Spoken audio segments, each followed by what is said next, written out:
Chapter 1. An Early Fright.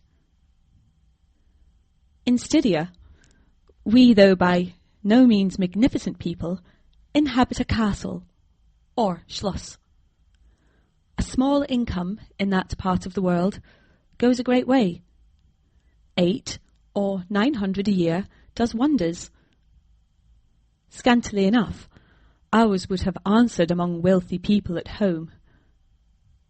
My father is English, and I bear an English name, although I never saw England.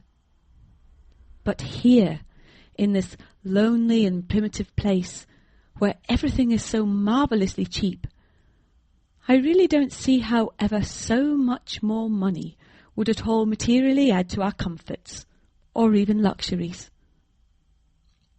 My father was in the Austrian service, and retired upon a pension and his patrimony, and purchased this feudal residence, and the small estate on which it stands, a bargain. Nothing can be more picturesque or solitary. It stands on a slight eminence in a forest. The road, very old and narrow, passes in front of its drawbridge, never raised in my time, and its moat, stocked with perch, and sailed over by many swans, and floating on its surface white fleets of water lilies. Over all this, the schloss shows its many-windowed front, its towers, and its Gothic chapel. The forest opens in an irregular and very picturesque glade before its gate, and at the right a steep Gothic bridge carries the road over a stream that winds in deep shadow through the wood. I have said that this is a very lonely place. Judge whether I say truth. Looking from the hall door towards the road, the forest in which our castle stands extends 15 miles to the right and 12 to the left. The nearest inhabited village is about 7 of your English miles to the left. The nearest inhabited schloss of any historic associations is that of old General Spielsdorf, nearly 20 miles away to the right. I have said the nearest inhabited village because there is only 3 miles westward, that is to say in the direction of General Spielsdorf's schloss, a ruined village with its quaint little church, now roofless, in the aisle of which are the mouldering tombs of the proud family of Karnstein, now extinct, who once owned the equally desolate chateau which, in the thick of the forest, overlooks the silent ruins of the town. Respecting the cause of the desertion of this striking and melancholy spot, there is a legend which I shall relate to you at another time. I must tell you now how very small is the party who constitute the inhabitants of our castle. I don't include the servants or those dependents who occupy rooms in the buildings attached to the schloss. Listen and wonder. My father, who is the kindest man on earth, but growing old, and I, at the date of my story, only 19. 8 years have passed since then. I and my father constituted the family at the schloss. My mother, a Styrian lady, died in my infancy, but I had a good-natured governess who had been with me from, I might almost say, my infancy. I could not remember the time when her fat, benignant face was not a familiar picture in my memory. This was Madame Perrodon, a native of Bern, whose care and good nature now in part supplied to me the loss of my mother, whom I do not even remember. So early I lost her. She made a third at our little dinner party. There was a fourth, Mademoiselle de Lafontaine, a lady such as you term, I believe, a finishing governess. She spoke French and German, Madame Perrodon French and broken English, to which my father and I added English, which partly to prevent its becoming a lost language among us, and partly from patriotic motives, we spoke every day. The consequence was a Babel, at which strangers used to laugh, and which I shall make no attempt to reproduce in this narrative. And there were 2 or 3 young lady friends besides, pretty nearly of my own age, who were occasional visitors, for longer or shorter terms, and these visits I sometimes returned. These were our regular social resources, but of course there were chance visits from neighbours of only 5 or 6 leagues distance. My life was, notwithstanding, rather a solitary one, I can assure you. My gouvernante had just so much control over me, as you might conjecture such sage persons would have in the case of a rather spoiled girl, whose only parent allowed her pretty nearly her own way in everything. The first occurrence in my existence, which produced a terrible impression upon my mind, which in fact never has been effaced, was one of the very earliest incidents of my life which I can recollect.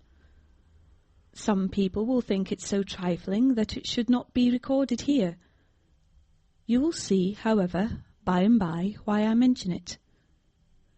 The nursery, as it was called, though I had it all to myself, was a large room in the upper story of the castle, with a steep oak roof. I can't have been more than 6 years old, when one night I awoke, and looking round the room from my bed, failed to see the nursery maid. Neither was my nurse there, and I thought myself alone. I was not frightened, for I was one of those happy children who are studiously kept in ignorance of ghost stories, of fairy tales, and of all such lore as makes us cover up our heads when the door cracks suddenly, or the flicker of an expiring candle makes the shadow of a bedpost dance upon the wall, nearer to our faces.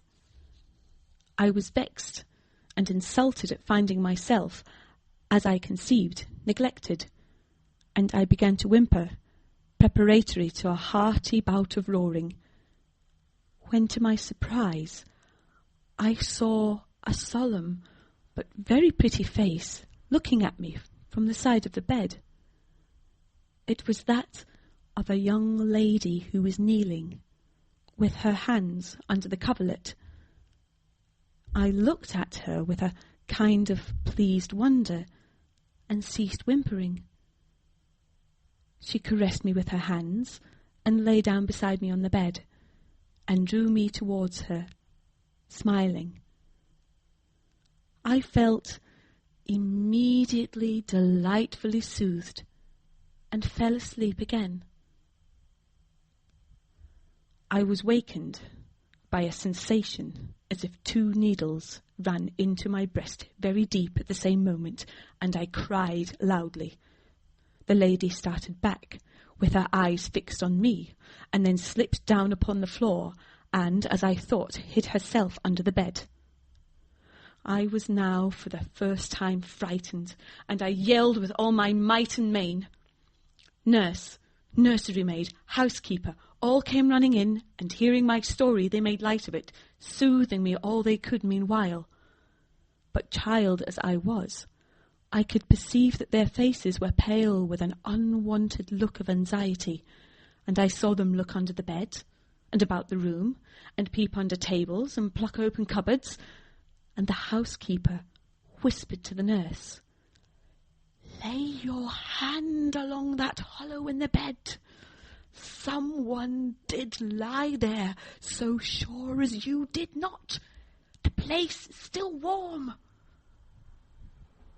I remember the nursery maid petting me, and all 3 examining my chest, where I told them I felt the puncture, and pronouncing that there was no sign visible that any such thing had happened to me.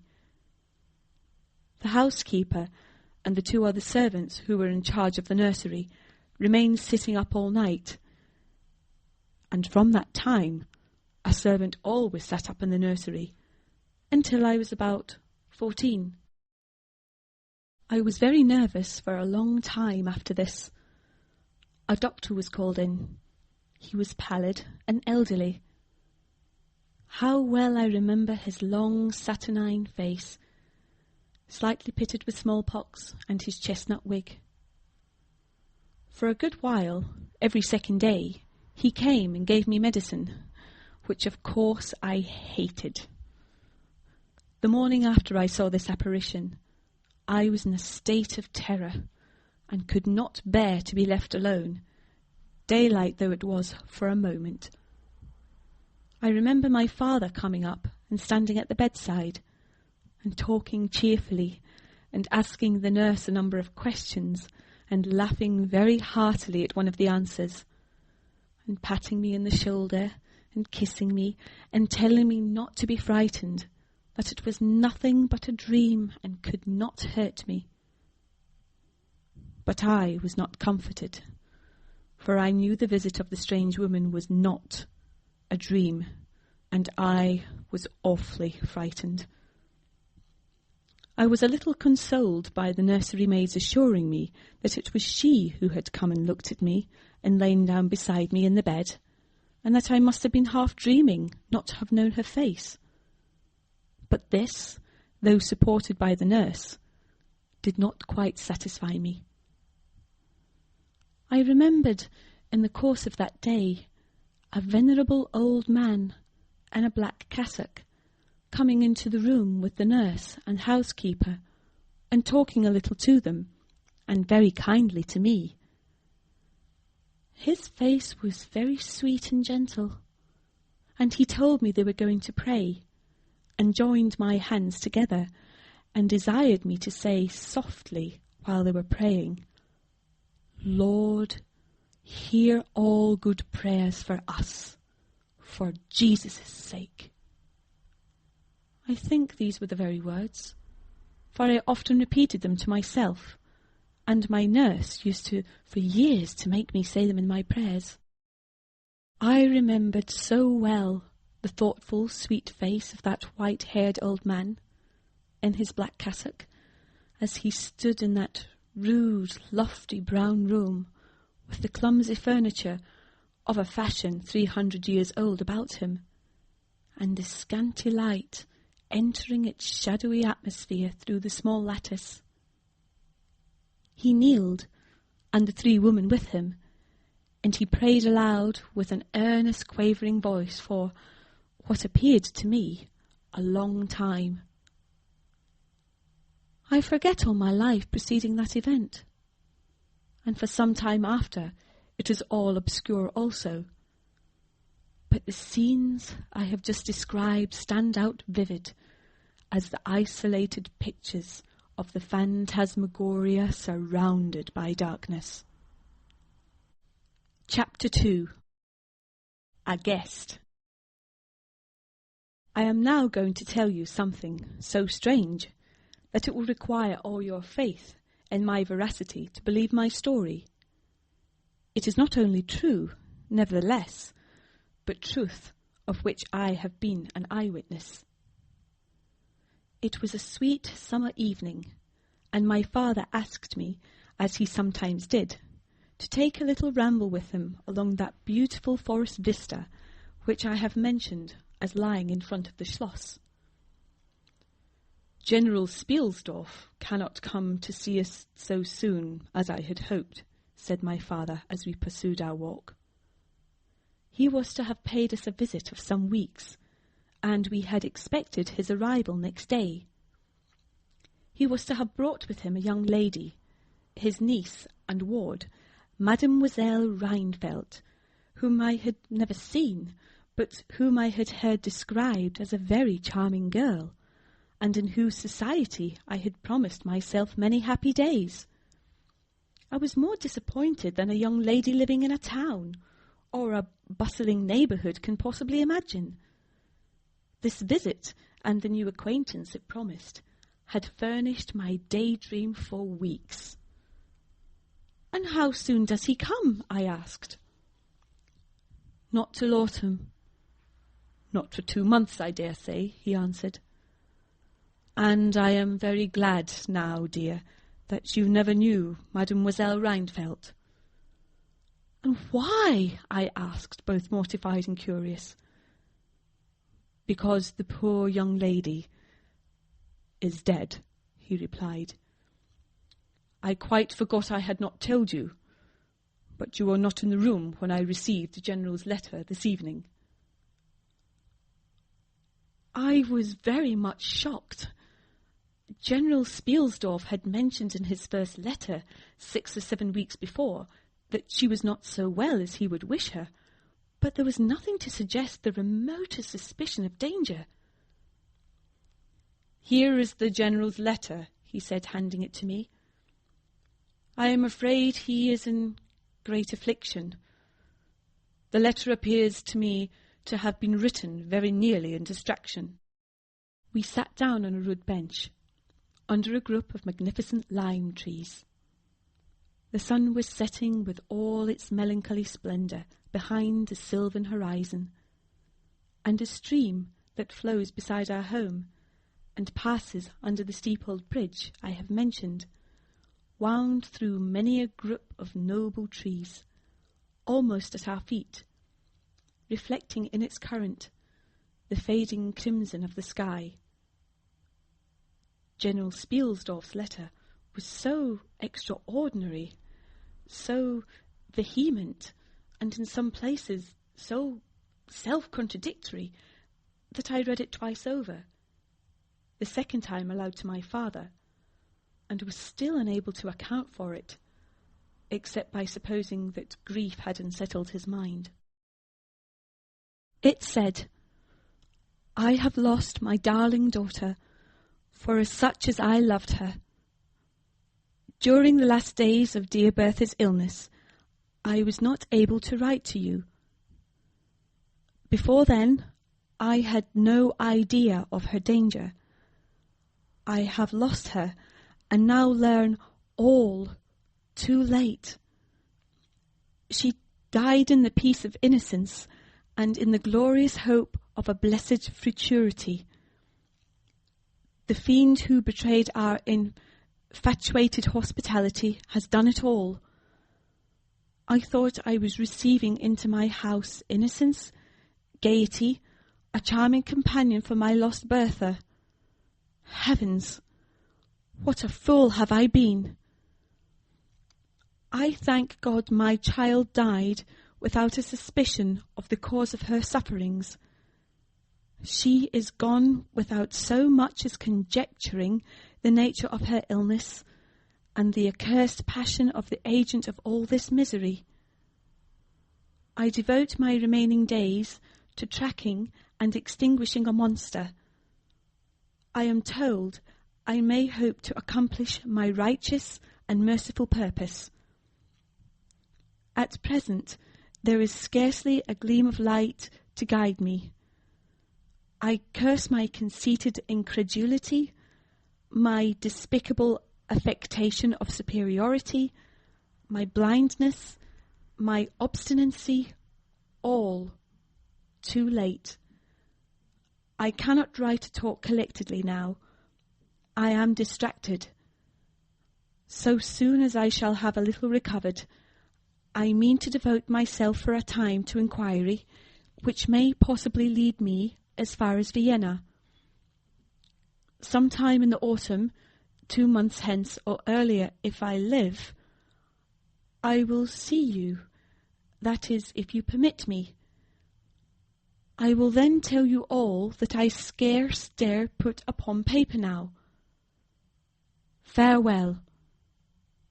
Pray for me, dear friend. In these terms ended this strange letter. Though I had never seen Bertha Reinfeldt, my eyes filled with tears at the sudden intelligence.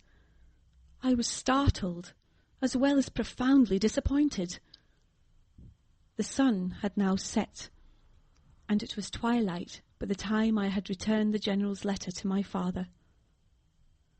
It was a soft, clear evening, and we loitered, speculating upon the possible meanings of the violent and incoherent sentences which I had just been reading. We had nearly a mile to walk before reaching the road that passes the schloss in front, and by that time the moon was shining brilliantly.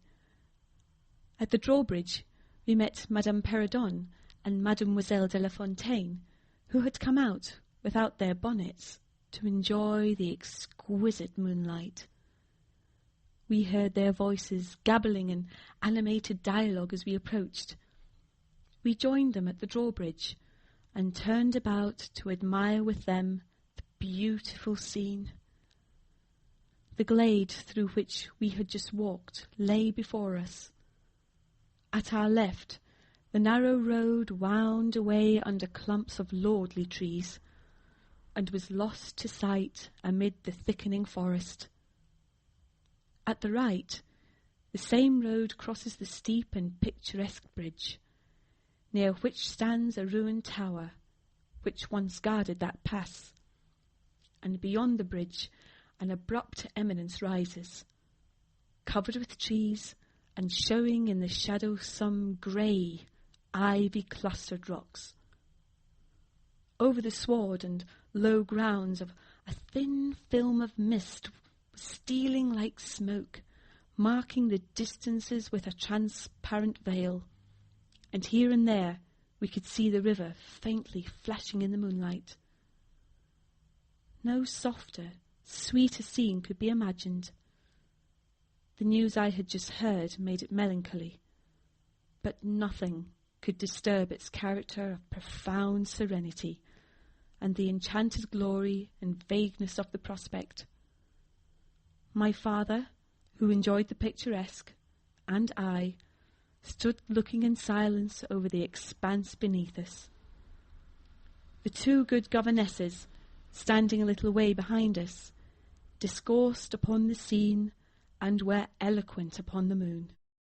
Madame Perrodon was fat, middle-aged, and romantic, and talked and sighed poetically. Mademoiselle de la Fontaine, in right of her father, who was a German, assumed to be psychological, metaphysical, and something of a mystic, now declared that when the moon shone with a light so intense, it was well known that it indicated a special spiritual activity. The effect of the full moon in such a state of brilliancy was manifold. It acted on dreams, it acted on lunacy, it acted on nervous people. It had marvellous physical influences connected with life.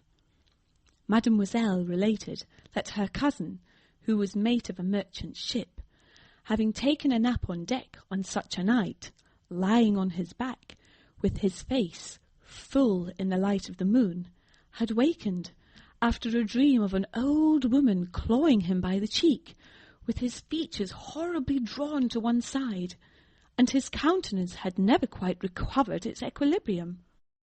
The moon this night, she said, is full of idyllic and magnetic influence, and see, when you look behind you at the front of the schloss, how all its windows flash and twinkle with that silvery splendour, as if unseen hands had lighted up the rooms to receive fairy guests. There are indolent styles of the spirits in which, indisposed to talk ourselves, the talk of others is pleasant to our listless ears. And I gazed on, pleased with the tinkle of the ladies' conversation. "I have got into one of my moping moods tonight," said my father, after a silence, and quoting Shakespeare, whom, by way of keeping up our English, he used to read aloud, he said, "In truth, I know not why I am so sad. It wearies me. You say it wearies you. But how I got it, came by it, I forget the rest, but I feel as if some great misfortune were hanging over us. I suppose the poor General's afflicted letter has had something to do with it." At this moment, the unwanted sound of carriage wheels and many hoofs upon the road arrested our attention. They seemed to be approaching from the high ground overlooking the bridge, and very soon the equipage emerged from that point. 2 horsemen first crossed the bridge. Then came a carriage drawn by 4 horses, and 2 men rode behind. It seemed to be the travelling carriage of a person of rank, and we were all immediately absorbed in watching that very unusual spectacle. It became, in a few moments, greatly more interesting, for just as the carriage had passed the summit of the steep bridge, one of the leaders, taking fright, communicated his panic to the rest, and after a plunge or 2, the whole team broke into a wild gallop together, and dashing between the horsemen who rode in front, came thundering along the road towards us at the speed of a hurricane. The excitement of the scene was made more painful by the clear, long-drawn screams of a female voice from the carriage window. We all advanced in curiosity and horror, me in silence, the rest with various ejaculations of terror.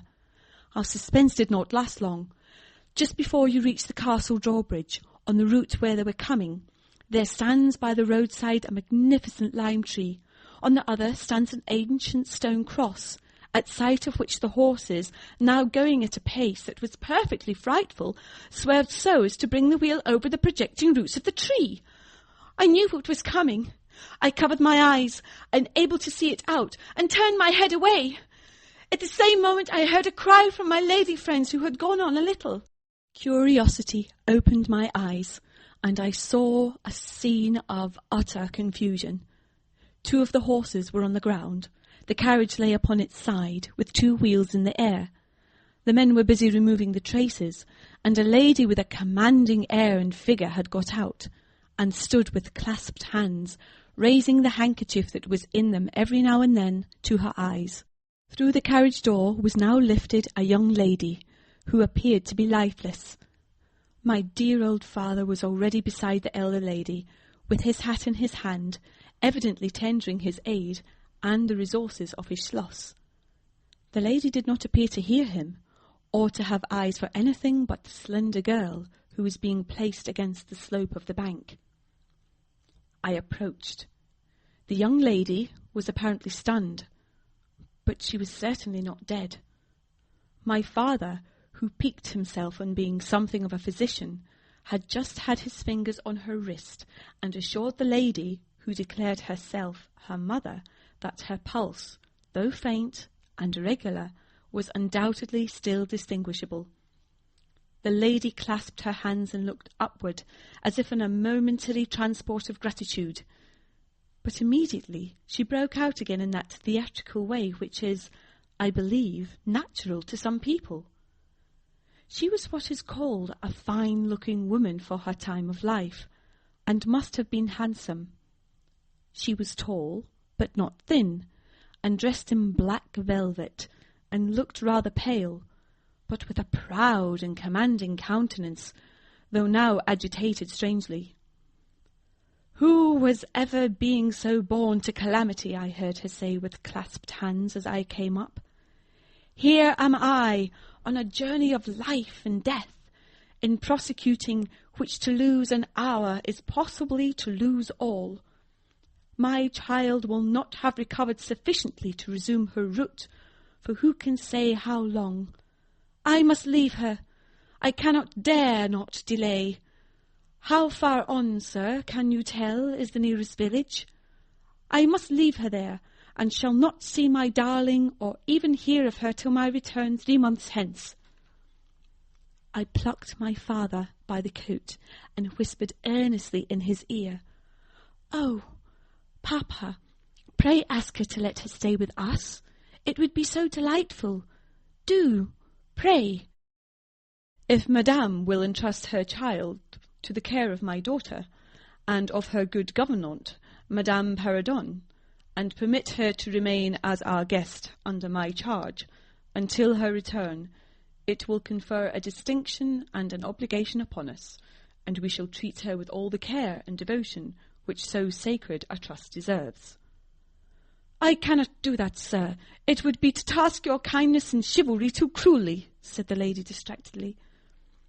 "It would, on the contrary, be to confer on us a very great kindness at the moment when we most need it. My daughter has just been disappointed by a cruel misfortune in a visit from which she had long anticipated a great deal of happiness. If you confide this young lady to our care, it will be her best consolation. The nearest village on your route is distant, and affords no such inn as you could think of placing your daughter at. You cannot allow her to continue her journey for any considerable distance without danger. If, as you say, you cannot suspend your journey, you must part with her tonight, and nowhere could you do so with more honest assurances of care and tenderness than here. There was something in this lady's air and appearance so distinguished, and even imposing, and in her manner so engaging, as to impress one quite apart from the dignity of her equipage, with a conviction that she was a person of consequence. By this time, the carriage was replaced in its upright position, and the horses, quite tractable, in the traces again. The lady threw on her daughter a glance, which I fancied was not quite so affectionate as one might have anticipated from the beginning of the scene. Then she beckoned slightly to my father, and withdrew 2 or 3 steps with him out of hearing, and talked to him with a fixed and stern countenance, not at all like that with which she had hitherto spoken. I was filled with wonder that my father did not seem to perceive the change, and also unspeakably curious to learn what it could be that she was speaking almost in his ear with so much earnestness and rapidity. 2 or 3 minutes at most, I think, she remained thus employed.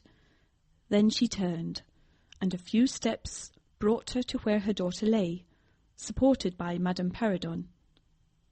She kneeled beside her for a moment, and whispered, as Madame supposed, a little benediction in her ear. Then, hastily kissing her, she stepped into her carriage. The door was closed. The footmen, in stately liveries, jumped up behind. The outriders spurred on. The postilions cracked their whips. The horses plunged and broke suddenly into a furious canter that threatened soon again to become a gallop, and the carriage whirled away, followed at the same rapid pace by the 2 horsemen in the rear. Chapter 3. We compare notes.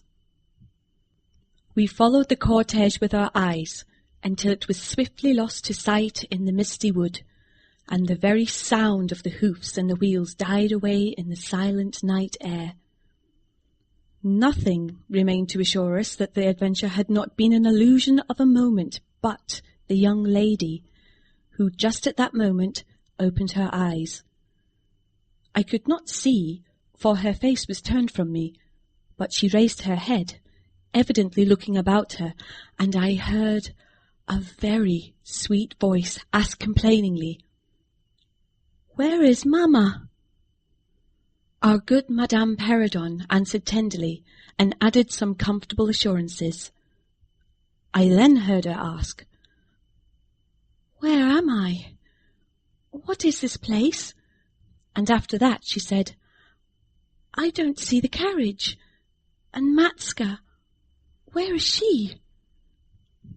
Madame answered all her questions in so far as she understood them, and gradually the young lady remembered how the misadventure came about, and was glad to hear that no one in, or in attendance on, the carriage was hurt. And on learning that her mamma had left her there, till her return in about 3 months, she wept. I was going to add my consolations to those of Madame Perrodon, when Mademoiselle de la Fontaine placed her hand upon my arm, saying, "Don't approach. One at a time is as much as she can at present converse with. A very little excitement would possibly overpower her now."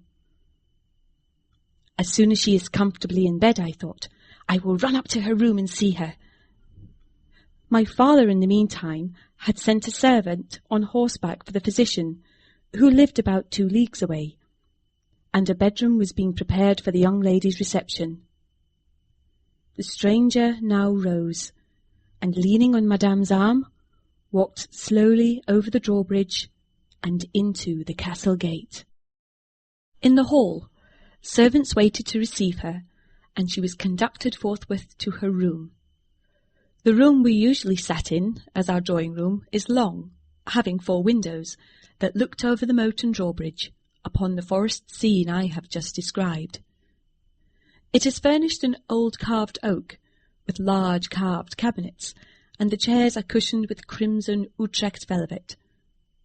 The walls are covered with tapestry, and surrounded with great gold frames, the figures being as large as life, in ancient and very curious costume, and the subjects represented are hunting, hawking, and generally festive.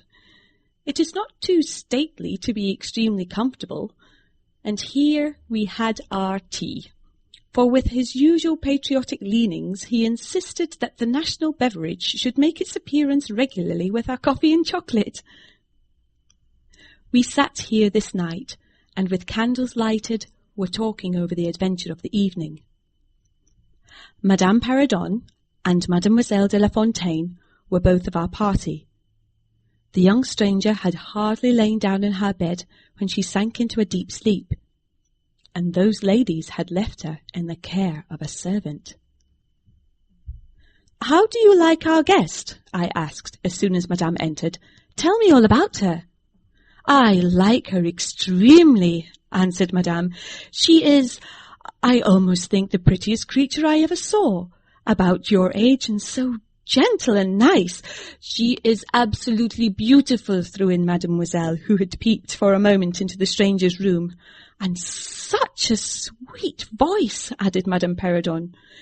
"Did you remark a woman in the carriage, after it was set up again, who did not get out?" inquired Mademoiselle, "but only looked from the window?" "No, we had not seen her." Then she described a hideous black woman, with a sort of coloured turban on her head, and who was gazing all the time from the carriage window, nodding and grinning derisively towards the ladies, with gleaming eyes and large white eyeballs, and her teeth set as if in fury.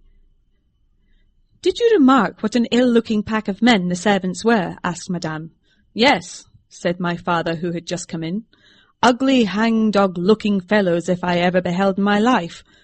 I hope they mayn't rob the poor lady in the forest.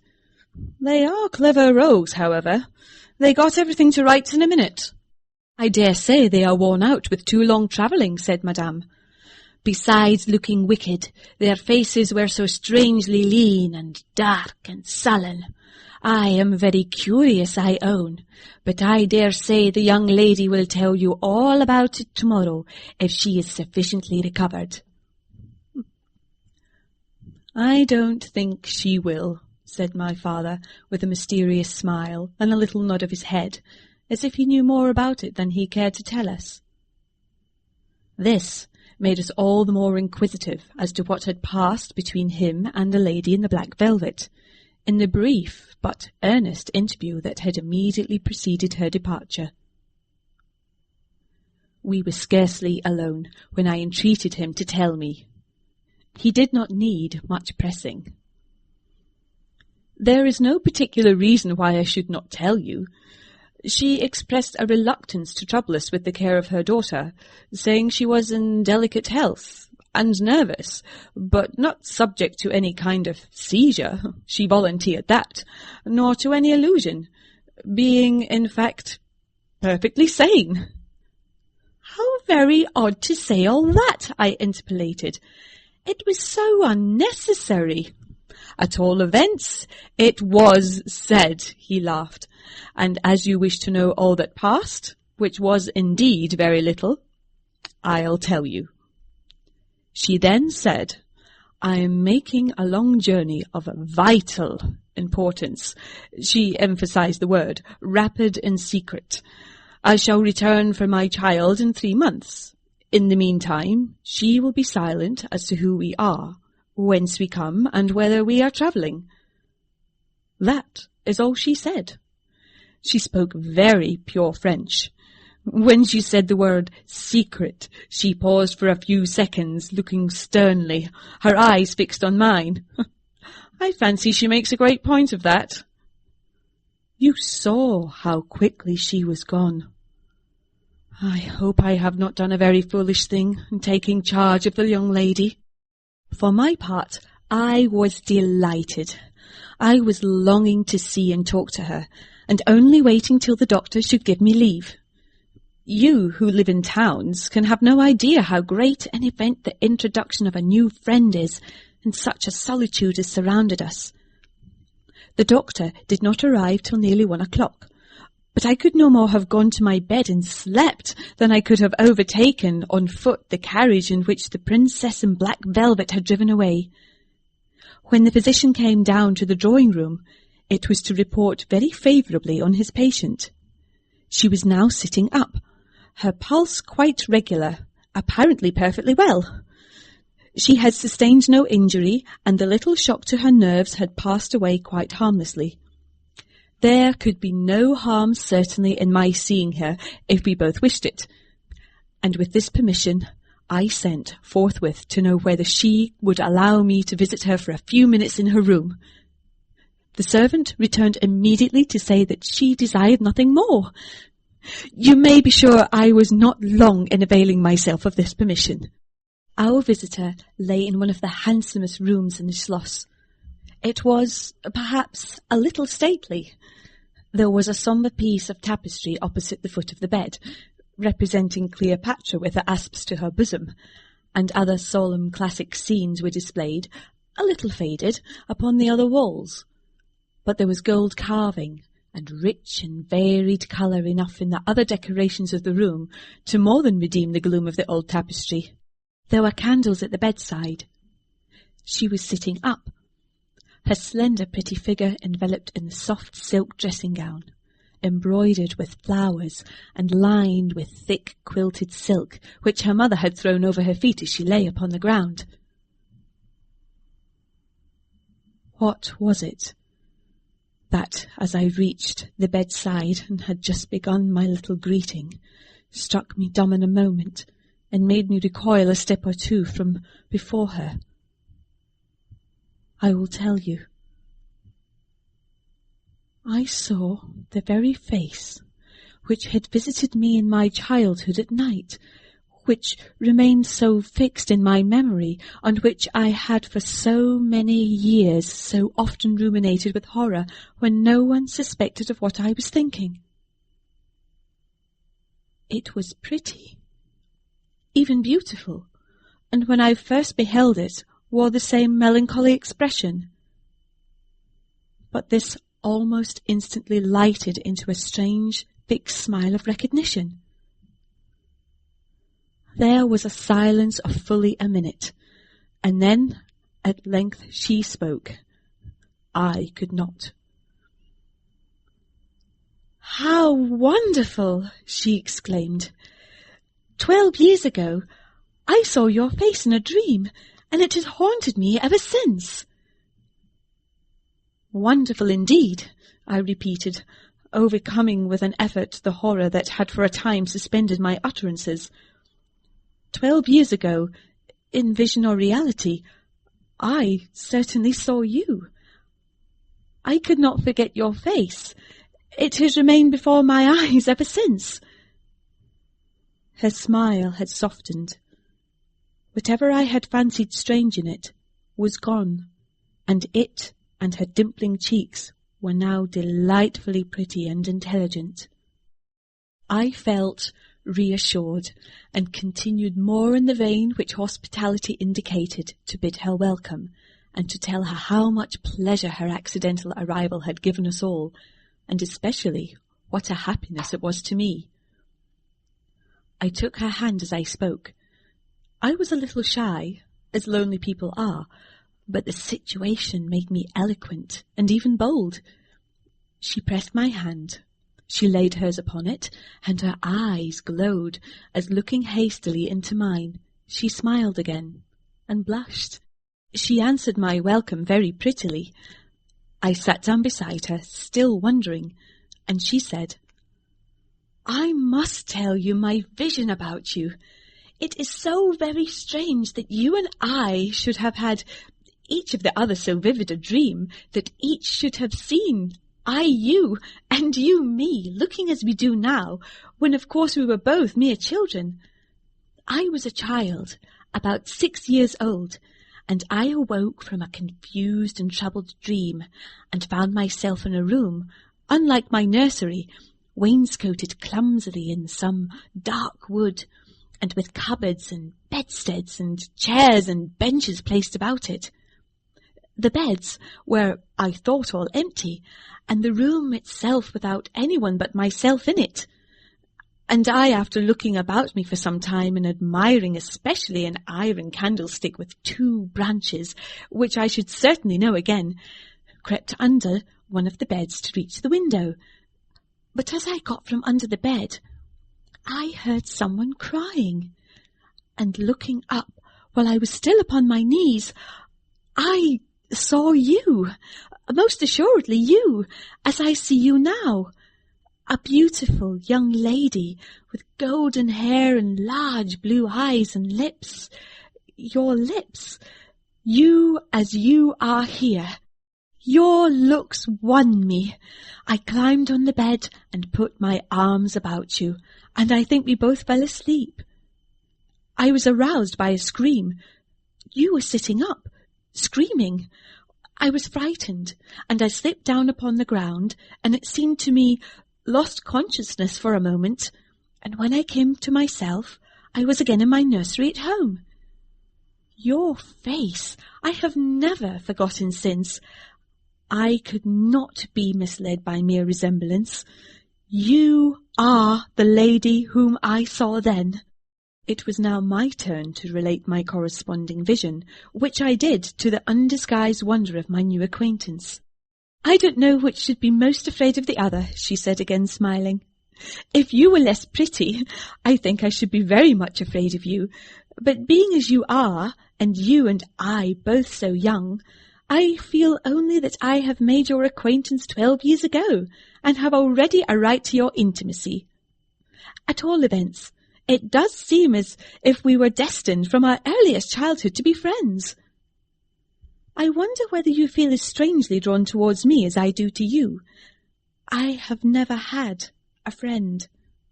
Shall I find one now? She sighed, and her fine dark eyes gazed passionately on me. Now the truth is, I felt rather unaccountably towards the beautiful stranger.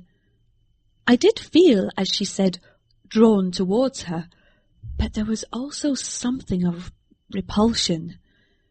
In this ambiguous feeling, however, the sense of attraction immensely prevailed.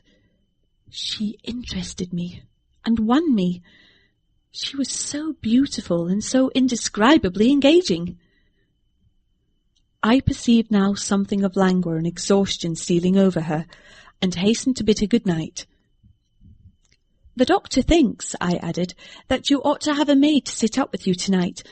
One of ours is waiting, and you will find her a very useful and quiet creature.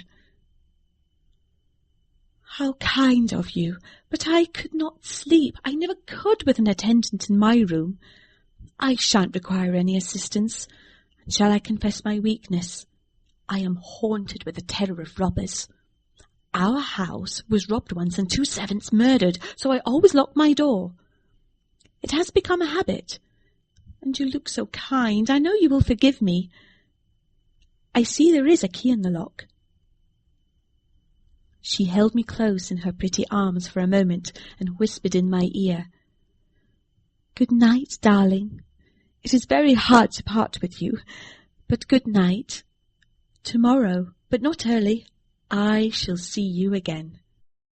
She sank back on the pillow with a sigh, and her fine eyes followed me with a fond and melancholy gaze, and she murmured again, "Good night, dear friend." Young people like and even love on impulse. I was flattered by the evident though as yet undeserved fondness she showed me. I liked the confidence with which she at once received me. She was determined that we should be very near friends. Next day came, and we met again. I was delighted with my companion, that is to say, in many respects. Her looks lost nothing in daylight. She was certainly the most beautiful creature I had ever seen, and the unpleasant remembrance of the face presented in my early dream had lost the effect of the first unexpected recognition. She confessed that she had experienced a similar shock on seeing me, and precisely the same faint antipathy that had mingled with my admiration of her. We now laughed together over our momentary horrors. Chapter 4. Her Habits. A Saunter. I told you that I was charmed with her in most particulars. There were some that did not please me so well. She was above the middle height of a woman. I shall begin by describing her.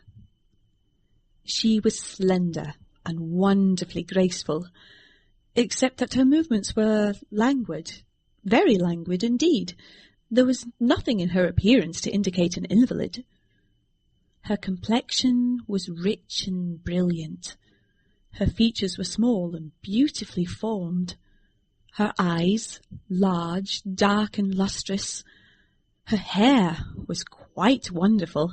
I never saw hair so magnificently thick and long when it was down about her shoulders. I have often placed my hands under it and laughed with wonder at its weight. It was exquisitely fine and soft, and in colour a rich, very dark brown, with something of gold. I loved to let it down, tumbling with its own weight, as in her room she lay back in her chair, talking in her sweet, low voice.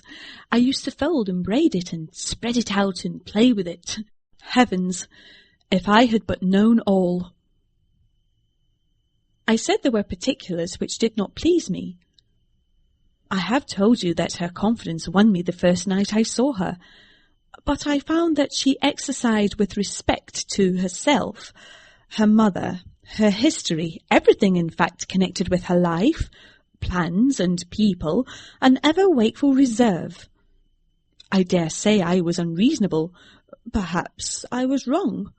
I dare say I ought to have respected the solemn injunction laid upon my father by the stately lady in black velvet. But curiosity is a restless and unscrupulous passion, and no one girl can endure with patience that hers should be baffled by another. What harm could it do anyone to tell me what I so ardently desired to know? Had she no trust in my good sense or honour? Why would she not believe me when I assured her so solemnly that I would not divulge one syllable of what she told me to any mortal breathing? There was a coldness, it seemed to me, beyond her years, in her smiling, melancholy, persistent refusal to afford me the least ray of light.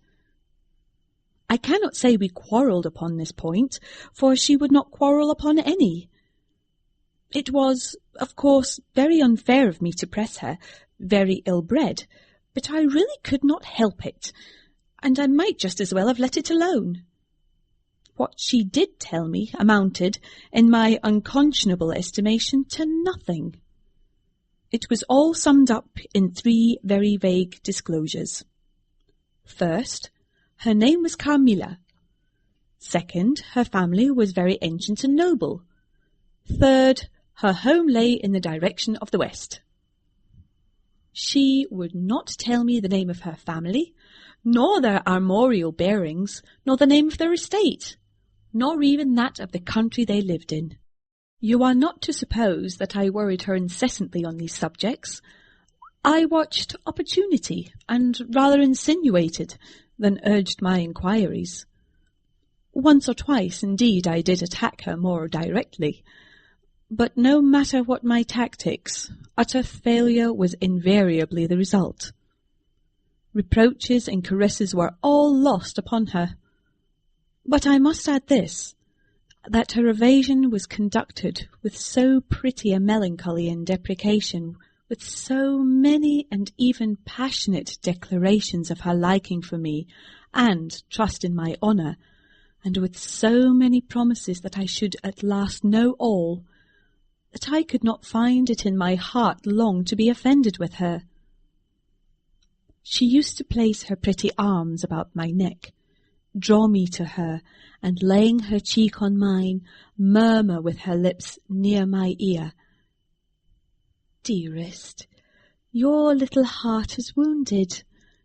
Think me not cruel because I obey the irresistible law of my strength and weakness. If your dear heart is wounded, my wild heart bleeds with yours. In the rapture of my enormous humiliation, I live in your warm life, and you shall die, sweetly die into mine. I cannot help it. As I draw near to you, you in your turn will draw near to others, and learn the rapture of that cruelty which yet is love. So, for a while, seek to know no more of me and mine, but trust me with all your loving spirit." And when she had spoken such a rhapsody, she would press me more closely in her trembling embrace, and her lips and soft kisses gently glow upon my cheek. Her agitations and her language were unintelligible to me. From these foolish embraces, which were not a very frequent occurrence, I must allow, I used to wish to extricate myself, but my energies seemed to fail me.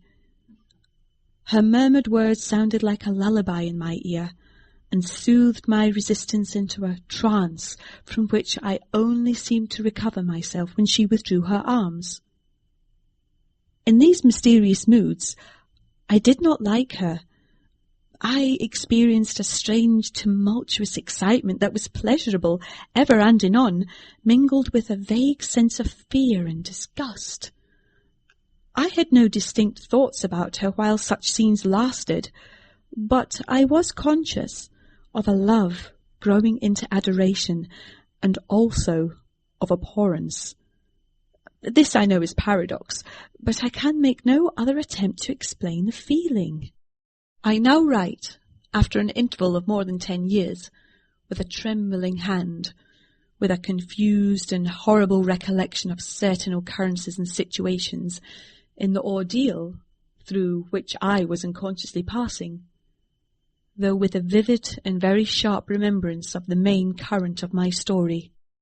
But I suspect in all lives there are certain emotional scenes, those in which our passions have been most wildly and terribly roused, that are of all others the most vaguely and dimly remembered. Sometimes, after an hour of apathy, my strange and beautiful companion would take my hand and hold it with a fond pressure, renewed again and again. Blushing softly, gazing in my face with languid and burning eyes, and breathing so fast that her dress rose and fell with a tumultuous respiration. It was like the ardour of a lover. It embarrassed me. It was hateful and yet overpowering. And with gloating eyes she drew me to her, and her hot lips travelled along my cheek in kisses, and she would whisper, almost in sobs, "You are mine. You shall be mine. You and I are one forever." Then she had thrown herself back in her chair, with her small hands over her eyes, leaving me trembling. "Are we related?" I used to ask. "What can you mean by all this? I remind you perhaps of someone whom you love. But you must not. I hate it. I don't know you. I don't know myself when you look so and talk so." She used to sigh at my vehemence, then turn away and drop my hand. Respecting these very extraordinary manifestations, I strove in vain to form any satisfactory theory. I could not refer them to affectation or trick. It was unmistakably the momentary breaking out of suppressed instinct and emotion. Was she, notwithstanding her mother's volunteered denial, subject to brief visitations of insanity? Or was there here a disguise and a romance? I had read in old storybooks of such things. What if a boyish lover had found his way into the house, and sought to prosecute his suit in masquerade with the assistance of a clever old adventuress? But there were many things against this hypothesis, highly interesting as it was to my vanity. I could boast of no little attentions such as masculine gallantry delights to offer. Between these passionate moments there were long intervals of commonplace, of gaiety, of brooding melancholy, during which, except that I detected her eyes so full of melancholy fire, following me, at times I might have been as nothing to her. Except in these brief periods of mysterious excitement, her ways were girlish. There was always a languor about her, quite incompatible with a masculine system in a state of health. In some respects, her habits were odd, perhaps not so singular in the opinion of a town lady like you, as they appeared to us rustic people. She used to come down very late, generally not till 1 o'clock. She would then take a cup of chocolate, but eat nothing. We then went out for a walk, which was a mere saunter, and she seemed almost immediately exhausted, and either returned to the schloss or sat on one of the benches that were placed here and there among the trees. This was a bodily languor in which her mind did not sympathize. She was always an animated talker, and very intelligent. She sometimes alluded for a moment to her own home, or mentioned an adventure or situation, or an early recollection, which indicated a people of strange manners, and described customs of which we knew nothing. I gathered from these chance hints that her native country was much more remote than I had first fancied. As we sat thus one afternoon under the trees, a funeral passed us by. It was that of a pretty young girl, whom I had often seen, the daughter of one of the rangers of the forest. The poor man was walking behind the coffin of his darling. She was his only child, and he looked quite heartbroken.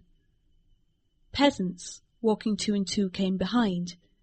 They were singing a funeral hymn. I rose to mark my respect as they passed, and joined in the hymn they were very sweetly singing. My companion shook me a little roughly, and I turned surprised. She said brusquely, "Don't you perceive how discordant that is?" "I think it is very sweet, on the contrary," I answered, vexed at the interruption, and very uncomfortable lest the people who composed the little procession should observe and resent what was passing. I resumed, therefore, instantly, and was again interrupted. "You pierce my ears!" said Carmilla, almost angrily, and stopping her ears with her tiny fingers. "Besides, how can you tell that your religion and mine are the same? Your forms wound me, and I hate funerals. What a fuss! Why, you must die. Everyone must die, and all are happier when they do. Come home." "My father has gone on with the clergyman to the churchyard. I thought you knew she was to be buried today." "She? Don't trouble my head about peasants. I don't know who she is," answered Carmilla with a flash from her fine eyes. "She is the poor girl who fancied she saw a ghost a fortnight ago, and has been dying ever since, till yesterday, when she expired." "Tell me nothing about ghosts. I shan't sleep tonight if you do." "I hope there is no plague or fever coming. All this looks very like it," I continued. "The swineherd's young wife died only a week ago, and she thought something seized her by the throat as she lay in her bed, and nearly strangled her. Papa says such horrible fancies do accompany some forms of fever. She was quite well the day before. She sank afterwards and died before a week. Well, her funeral is over, I hope, and her hymn sung, and our ears shan't be tortured with that discordant jargon. It has made me nervous. Sit down here, beside me. Sit close. Hold my hand. Press it hard, harder. We had moved a little back and had come to another seat. She sat down. Her face underwent a change that alarmed and even terrified me for a moment.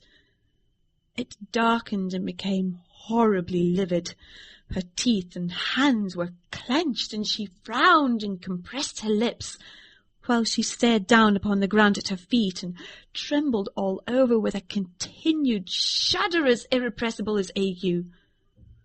All her energy seemed strained to suppress a fit, with which she was then breathlessly tugging, and at length a low, convulsive cry of suffering broke from her, and gradually the hysteria subsided.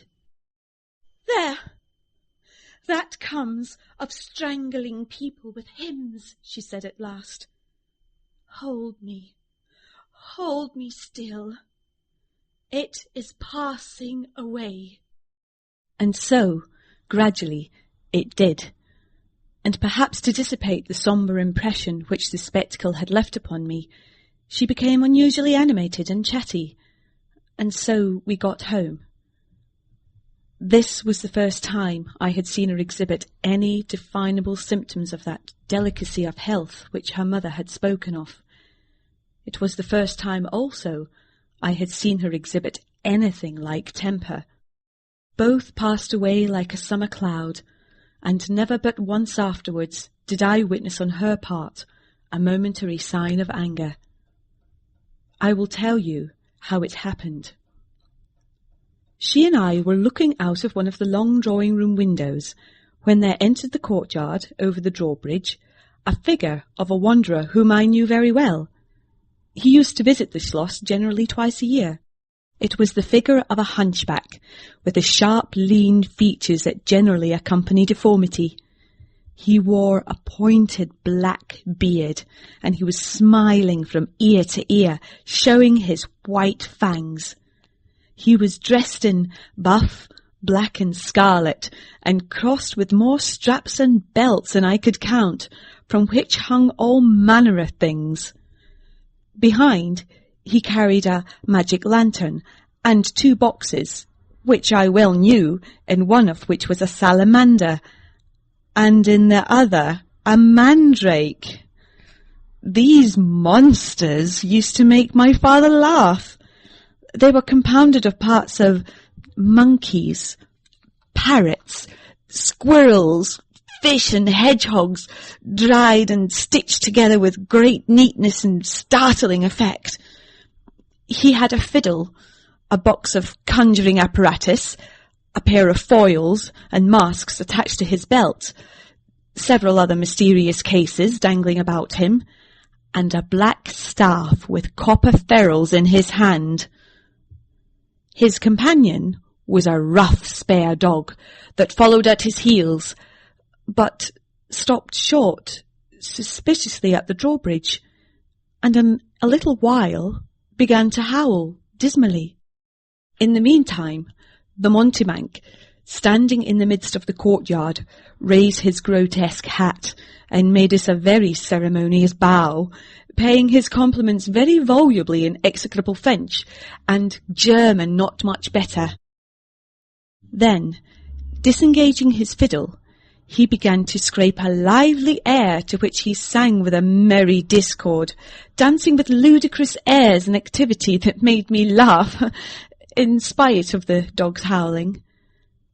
Then he advanced to the window with many smiles and salutations, and his hat in his left hand, his fiddle under his arm, and with a fluency that never took breath, he gabbled a long advertisements of all his accomplishments, and the resources of the various arts which he placed at our service, and the curiosities and entertainments which it was in his power at our bidding to display. Will your ladyships be pleased to buy an amulet against the opier, which is going like the wolf, I hear, through these woods? He said, dropping his hat on the pavement. They are dying of it right and left, and here is a charm that never fails. Only pin to the pillow and you may laugh in his face. These charms consisted of oblong slips of vellum, with cabalistic ciphers and diagrams upon them. Carmilla instantly purchased one, and so did I. He was looking up, and we were smiling down upon him, amused. At least I can answer for myself. His piercing black eye, as he looked up in our faces, seemed to detect something that fixed for a moment his curiosity. In an instant he unrolled a leather case full of all manner of odd little steel instruments. "See here, my lady," he said, displaying it and addressing me. "I profess, among other things less useful, the art of dentistry." "Plague take the dog," he interpolated. "Silence, beasts!" "He howls so that your ladyships can scarcely hear a word. Your noble friend, the young lady at your right, has the sharpest tooth. Long, thin, pointed like an awl, like a needle. With my sharp and long sight, as I look up, I have seen it distinctly. Now, if it happens to hurt the young lady, and I think it must, here am I. Here are my file, my punch, my nippers. I will make it round and blunt, if her ladyship pleases. No longer the tooth of a fish, but a beautiful young lady as she is. Hey, is the young lady displeased? Have I been too bold? Have I offended her?" The young lady, indeed, looked very angry, and she drew back from the window. "How dares that mountebank insult us so? Where is your father? I shall demand redress from him. My father would have had the wretch tied up to the pump, and flogged with a cart-whip, and burnt to the bones with a cattle-brand." She retired from the window a step or two, and sat down, and had hardly lost sight of the offender, when her wrath subsided as suddenly as it had risen, and she gradually recovered her usual tone, and seemed to forget the little hunchback and his follies. My father was out of spirits that evening. On coming in, he told us that there had been another case, very similar to the two fatal ones which had lately occurred. The sister of a young peasant on his estate, only a mile away, was very ill, had been, as she described it, attacked very nearly in the same way, and was now slowly but steadily sinking. "All this," said my father, "is strictly referable to natural causes. These poor people infect one another with their superstitions, and so repeat in imagination the images of terror that have infested their neighbours." "But that very circumstance frightens one horribly," said Carmilla. "How so?" inquired my father. "I'm so afraid of fancying I see such things. I think it would be as bad as reality." "We are in God's hands. Nothing can happen without his permission, and all will end well for those who love him. He is our faithful Creator. He has made us all, and will take care of us." "Creator? Nature?" said the young lady in answer to my gentle father. "And this disease that invades the country is natural. Nature. All things proceed from nature, don't they? All things in the heaven, in the earth, and under the earth, act and live as nature ordains? I think so. The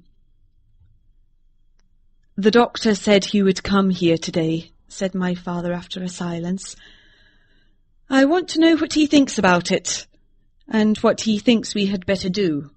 Doctors never did me any good, said Carmilla. Then you have been ill? I asked. More ill than ever you were, she answered. Long ago? Yes, a long time. I suffered from this very illness, but I forget all but my pain and weakness, and they were not so bad as I suffered in other diseases. You were very young then. I dare say. Let us talk no more of it. You would not wound a friend. She looked languidly in my eyes, and passed her arm around my waist lovingly, and led me out of the room. My father was busy over some papers near the window. Why does your papa like to frighten us? Said the pretty girl with a sigh and a little shudder. He doesn't, dear Carmilla. It is the very furthest thing from his mind. Are you afraid, dearest? I should be very much, if I fancied there was any real danger of my being attacked, as those poor people were. You are afraid to die? Yes, everyone is. But to die as lovers may, to die together, so that they may live together. Girls are caterpillars while they live in the world, to be finally butterflies when the summer comes. But in the meantime, there are grubs and larvae. Don't you see? Each with their peculiar propensities, necessities and structure. So says Monsieur Buffon in his big book in the next room. Later in the day, the doctor came, and was closeted with Papa for some time. He was a skilful man, of 60 and upwards. He wore powder, and shaved his pale face as smooth as a pumpkin. He and Papa emerged from the room together, and I heard Papa laugh as they came out. Well, I do wonder at a wise man like you. What do you say to hippogriffs and dragons? The doctor was smiling, and made answer, shaking his head. Nevertheless, life and death are mysterious states, and we know little of the resources of either. And so they walked on, and I heard no more. I did not know then what the doctor had been broaching. But I think I guess it now. Chapter 5. A Wonderful Likeness. This evening there arrived from Gratz the grave, dark-faced son of the picture-cleaner, with a horse and cart laden with 2 large packing cases, having many pictures in each. It was a journey of 10 leagues, and whenever a messenger arrived at the Schloss from our little capital of Gratz, we used to crowd about him in the hall to hear the news. This arrival created in our secluded quarters quite a sensation. The cases remained in the hall, and the messenger was taken charge of by the servants till he had eaten his supper. Then, with assistants, and armed with hammer, ripping chisel, and turn screw, he met us in the hall, where we had assembled to witness the unpacking of the cases. Carmilla sat looking listlessly on, while one after the other the old pictures, nearly all portraits which had undergone the process of renovation, were brought to light. My mother was of an old Hungarian family, and most of these pictures, which were about to be restored to their places, had come to us through her. My father had a list in his hand, from which he read, as the artist rummaged out the corresponding numbers. I don't know that the pictures were very good, but they were, undoubtedly, very old, and some of them very curious also. They had, for the most part, the merit of being now seen by me, I may say for the first time, for the smoke and dust of time had all but obliterated them. "There is a picture that I have not seen yet," said my father. "In one corner, at the top of it, is the name as well as I could read. Marcia Karnstein, and the date 1698, and I am curious to see how it has turned out." I remembered it. It was a small picture, about 1.5 feet high, and nearly square, without a frame. But it was so blackened by age that I could not make it out. The artist now produced it with evident pride. It was quite beautiful. It was startling. It seemed to live. It was the effigy of Carmilla. "Carmilla, dear, here is an absolute miracle. Here you are, living, smiling, ready to speak in this picture. Isn't it beautiful, Papa? And see, even the little mole in her throat." My father laughed and said, "Certainly it is a wonderful likeness." But he looked away, and to my surprise seemed but little struck by it, and went on talking to the picture cleaner, who was also something of an artist, and discoursed with intelligence about the portraits of other works, which his art had just brought into light and colour, while I was more and more lost in wonder the more I looked at the picture. "Will you let me hang this picture in my room, Papa?" I asked. "Certainly, dear," said he, smiling. "I'm very glad you think it so like. It must be prettier even than I thought it, if it is." The young lady did not acknowledge this pretty speech, did not seem to hear it. She was leaning back in her seat, her fine eyes under their long lashes gazing on me in contemplation, and she smiled in a kind of rapture. "And now you can read quite plainly the name that is written in the corner. It is not Marcia. It looks as if it was done in gold.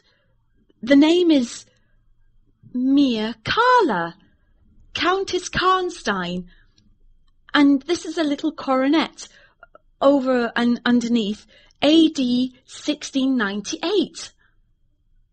I am descended from the Karnsteins, that is, Mamma was." "Ah," said the lady languidly, "so am I think, a very long descent, very ancient. Are there any Karnsteins living now?" "None who bear the name, I believe. The family were ruined, I believe, in some civil wars long ago, but the ruins of the castle are only about 3 miles away." "How interesting," she said languidly. "But see what beautiful moonlight." She glanced through the hall door, which stood a little open. "Suppose you take a little ramble round the court and look down at the road and river?" "It is so like the night you came to us," I said. She sighed, smiling. She rose, and each with her arm around the other's waist, we walked out upon the pavement.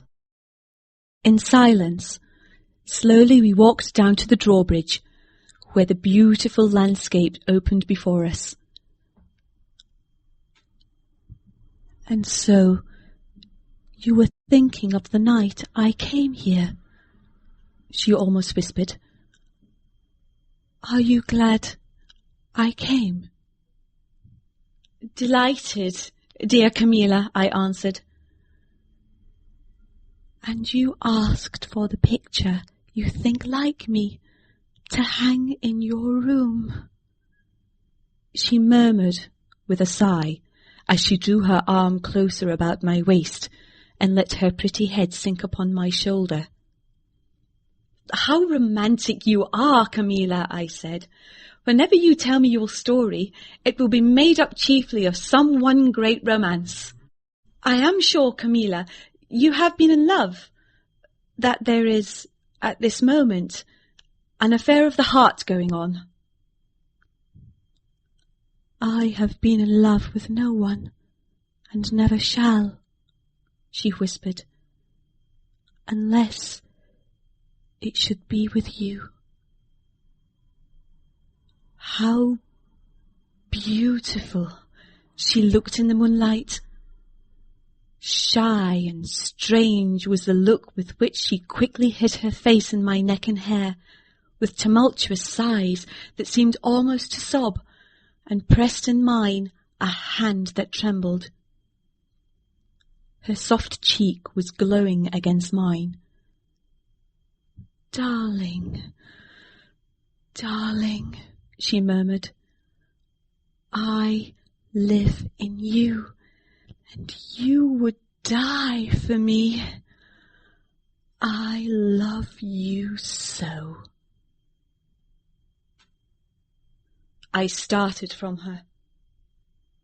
She was gazing on me with eyes from which all fire, all meaning had flown, and a face, colourless and apathetic. "Is there a chill in the air, dear?" she said drowsily. "I almost shiver. Have I been dreaming? Let us come in.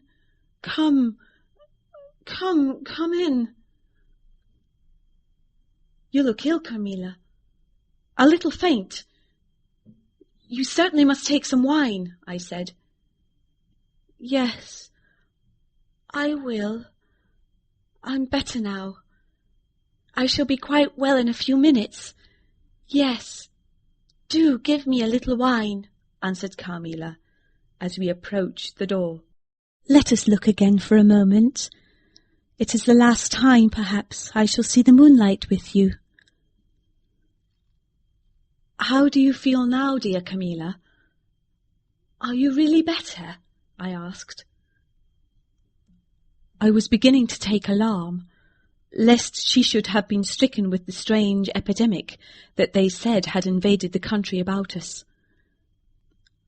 "Papa would be grieved beyond measure," I added, "if he thought you were ever so little ill without immediately letting us know. We have a very skilful doctor near us, the physician who was with Papa today." "I'm sure he is. I know how kind you all are. But, dear child, I am quite well again. There is nothing ever wrong with me but a little weakness. People say I am languid. I am incapable of exertion. I can scarcely walk as far as a child of 3 years old. And every now and then the little strength I have falters, and I become as you have just seen me. But after all, I am very easily set up again. In a moment I am perfectly myself. See how I have recovered." So indeed she had, and she and I talked a great deal, and very animated she was, and the remainder of that evening passed without any recurrence of what I called her infatuations. I mean her crazy talk and looks, which embarrassed and even frightened me. But there occurred that night an event which gave my thoughts quite a new turn, and seemed to startle even Carmilla's languid nature into momentary energy. Chapter 6. A Very Strange Agony. When we got into the drawing-room, we had sat down to our coffee and chocolate. Although Carmilla did not take any, she seemed quite herself again, and Madame and Mademoiselle de la Fontaine joined us, and made a little card party, in the course of which Papa came in for what he called his dish of tea. When the game was over, he sat down beside Carmilla on the sofa, and asked her, a little anxiously, whether she had heard from her mother since her arrival. She answered, no. He then asked whether she knew where a letter would reach her at present. I cannot tell, she answered ambiguously, but I have been thinking of leaving you. You have been already too hospitable and too kind to me. I have given you an infinity of trouble, and I should wish to take a carriage tomorrow and post in pursuit of her. I know where I shall ultimately find her, although I dare not yet tell you. But you must not dream of any such thing, exclaimed my father to my great relief. We can't afford to lose you so, and I won't consent to your leaving us, except under the care of your mother, who was so good as to consent to your remaining with us till she should herself return. I should be quite happy if I knew that you heard from her, but this evening the accounts of the progress of the mysterious disease that has invaded our neighbourhood grow even more alarming. And, my beautiful guest, I do feel the responsibility, unaided by advice from your mother, very much. But I shall do my best, and one thing is certain, that you must not think of leaving us without her distinct direction to that effect. We should suffer too much in parting from you to consent it too easily. Thank you, sir, 1,000 times for your hospitality, she answered, smiling bashfully. You have all been too kind to me. I have seldom been so happy in all my life before, as in your beautiful chateau, under your care, and in the society of your dear daughter. So he gallantly, in his old-fashioned way, kissed her hand, smiling and pleased at her little speech. I accompanied Carmilla as usual to her room, and sat and chatted with her while she was preparing for bed. Do you think, I said at length, that you will ever confide fully in me? She turned round, smiling, but made no answer, only continued to smile on me. You won't answer that, I said. You can't answer pleasantly. I ought not to have asked you. You were quite right to ask me that, or anything. You do not know how dear you are to me, or you could not think any confidence too great to look for. But I am under vows, no none half so awfully, and I dare not tell my story yet, even to you. The time is very near when you shall know everything. You will think me cruel, very selfish, but love is always selfish. The more ardent, the more selfish. How jealous I am you cannot know. You must come with me, loving me to death, or else hate me, and still come with me and hating me through death and after. There is no such word as indifference in my apathetic nature.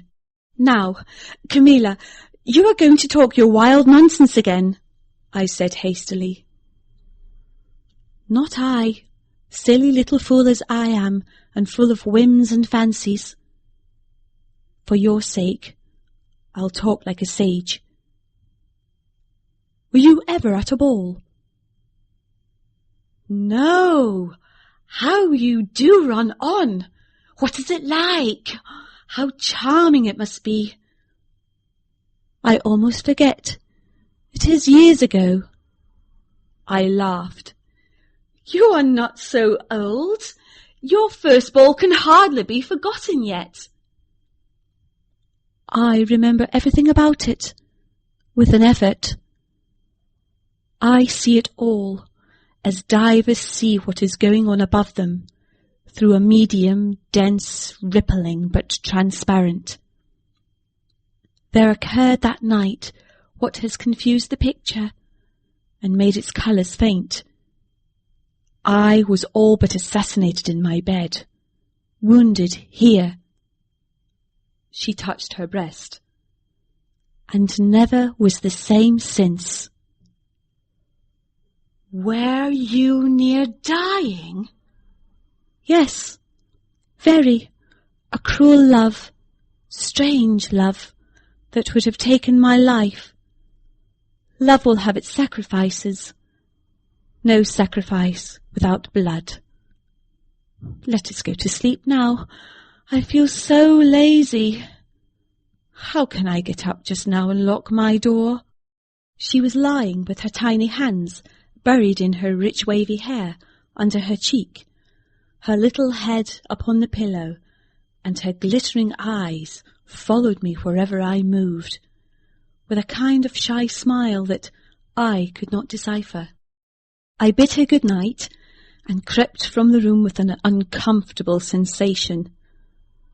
I often wondered whether our pretty guest ever said her prayers. I certainly had never seen her upon her knees. In the morning, she never came down until long after our family prayers were over, and at night she never left the drawing-room to attend our brief evening prayers in the hall. If it had not been that it had casually come out in one of our careless talks that she had been baptized, I should have doubted her being a Christian. Religion was a subject on which I had never heard her speak a word. If I had known the world better, this particular neglect or antipathy would not have so much surprised me. The precautions of nervous people are infectious, and persons of a like temperament are pretty sure after a time to imitate them.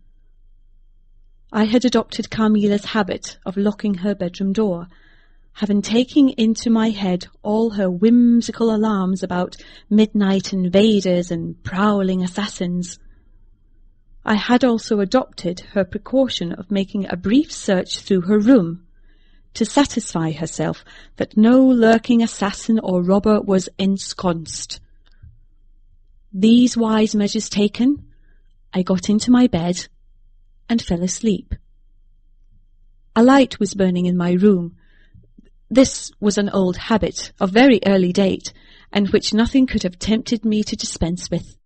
Thus fortified, I might take my rest in peace. But dreams come through stone walls, light up dark rooms, or darken light ones, and their persons make their exits and their entrances as they please, and laugh at locksmiths. I had a dream that night that was the beginning of a very strange agony. I cannot call it a nightmare, for I was quite conscious of being asleep. But I was equally conscious of being in my room and lying in bed precisely as I actually was. I saw, or fancied I saw, the room and its furniture just as I had seen it last, except that it was very dark, and I saw something moving round the foot of the bed, which at first I could not accurately distinguish. But I soon saw that it was a sooty black animal that resembled a monstrous cat. It appeared to me about 4 or 5 feet long, for it measured fully the length of the hearthrug as it passed over it, and it continued, toing and froing with the lithe, sinister restlessness of a beast in a cage. I could not cry out, although, as you may suppose, I was terrified.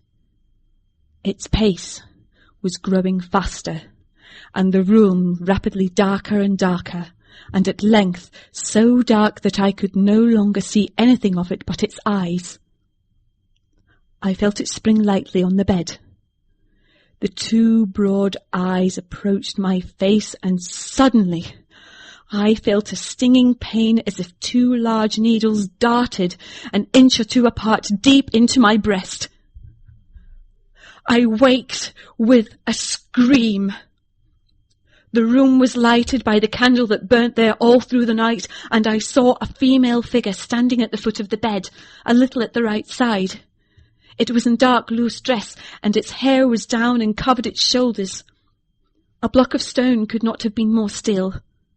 There was not the slightest stir of respiration. As I stared at it, the figure appeared to have changed its place, and was now nearer the door. Then, close to it, the door opened and it passed out. I was now relieved, and able to breathe and move. My first thought was that Carmilla had been playing me a trick, and that I had forgotten to secure my door. I hastened to it, and found it locked as usual on the inside. I was afraid to open it. I was horrified. I sprang into my bed and covered my head up in the bedclothes, and lay there, more dead than alive, till morning. Chapter 7. Descending. It would be vain, my attempting to tell you the horror with which, even now, I recall the occurrence of that night. It was no such transitory terror as a dream leaves behind it. It seemed to deepen by time, and communicated itself to the room and the very furniture that had encompassed the apparition. I could not bear next day to be alone for a moment. I should have told Papa, but for two opposite reasons. At one time, I thought he would laugh at my story, and I could not bear its being treated as a jest. And at another, I thought he might fancy that I had been attacked by the mysterious complaint which had invaded our neighbourhood. I had myself no misgiving of the kind, and as he had been rather an invalid for some time, I was afraid of alarming him. I was comfortable enough with my good-natured companions, Madame Perrodon and the vivacious Mademoiselle de la Fontaine. They both perceived that I was out of spirits and nervous, and at length I told them what lay so heavy at my heart. Mademoiselle laughed, but I fancied that Madame Perrodon looked anxious. "By the by," said Mademoiselle, laughing, "the long lime-tree walk behind Carmilla's bedroom window is haunted." "Nonsense!" exclaimed Madame, who probably thought the theme rather inopportune. "And who tells that story, my dear?" "Martin says he came up twice when the old yard gate was being repaired before sunrise, and twice saw the same female figure walking down the lime-tree avenue." "So he well might, as long as there are cows to milk in the river fields," said Madame. "I dare say, but Martin chooses to be frightened, and never did I see fool more frightened." "You must not say a word about it to Carmilla, because she can see down that walk from her room window," I interposed, "and she is, if possible, a greater coward than I." Carmilla came down rather later than usual that day. "I was so frightened last night," she said, so soon as we're together, "and I am sure I should have seen something dreadful if it had not been for that charm I bought from the poor little hunchback whom I called such hard names.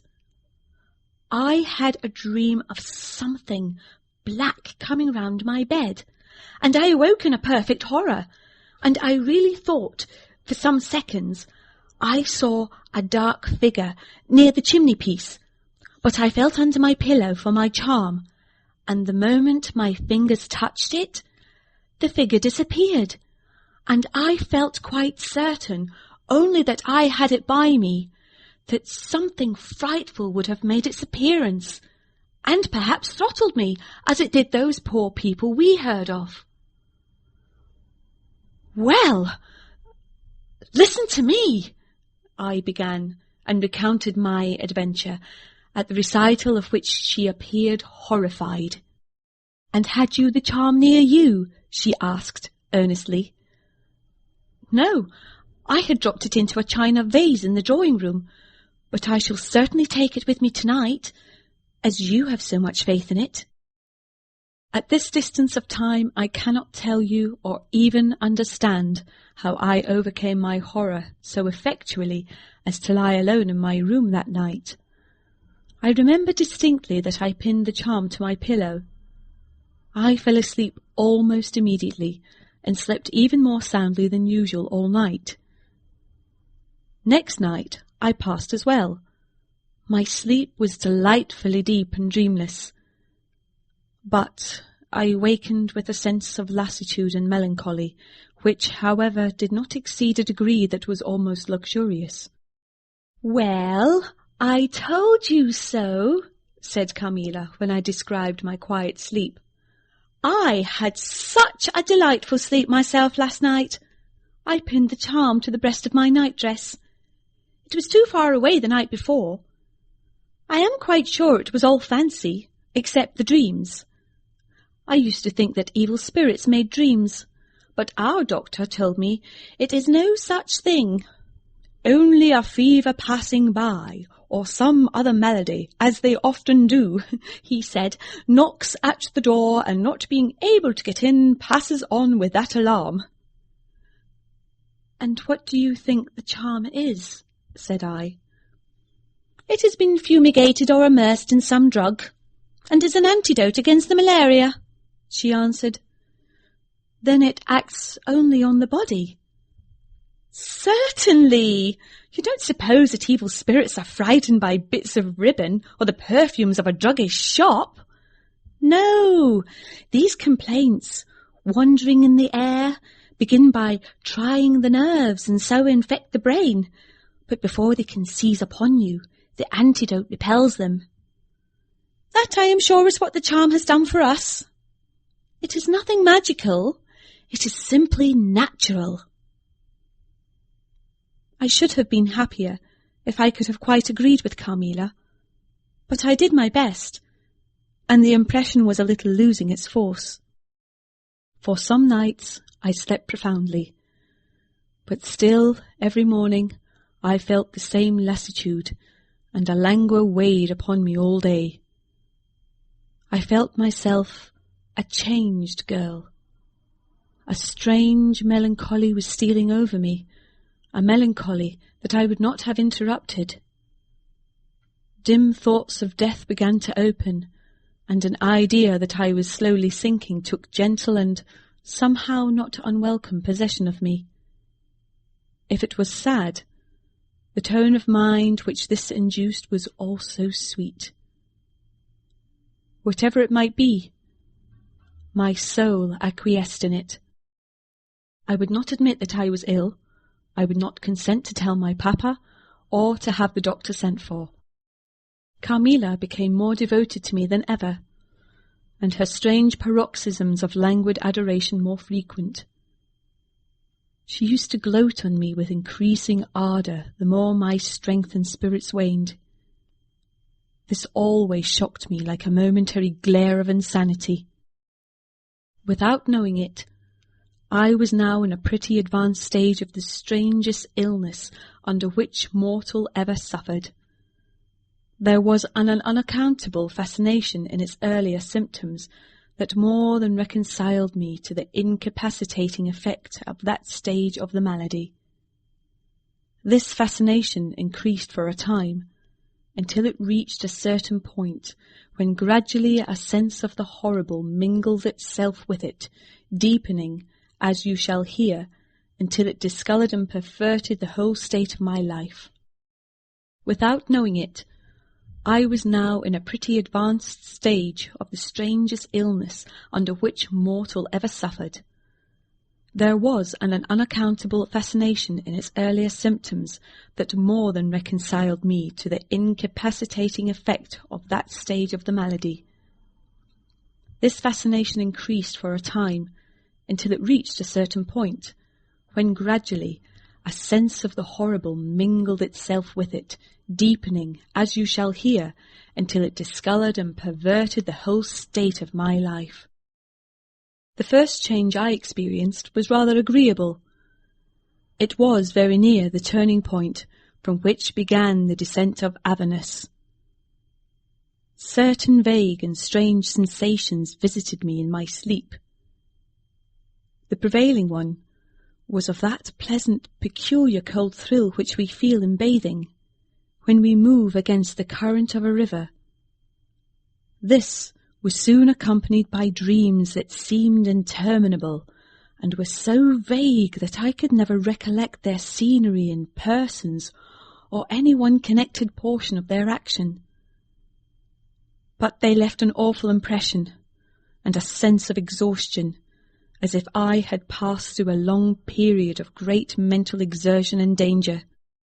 After all these dreams, there remained on waking a remembrance of having been in a place very nearly dark, and of having spoken to people whom I could not see, and especially of one clear voice, of a female's, very deep, that spoke as if at a distance, slowly, and producing always the same sensation of indescribable solemnity and fear. Sometimes there came a sensation as if a hand was drawn softly along my cheek and neck. Sometimes it was as if warm lips kissed me, and longer and more lovingly as they reached my throat.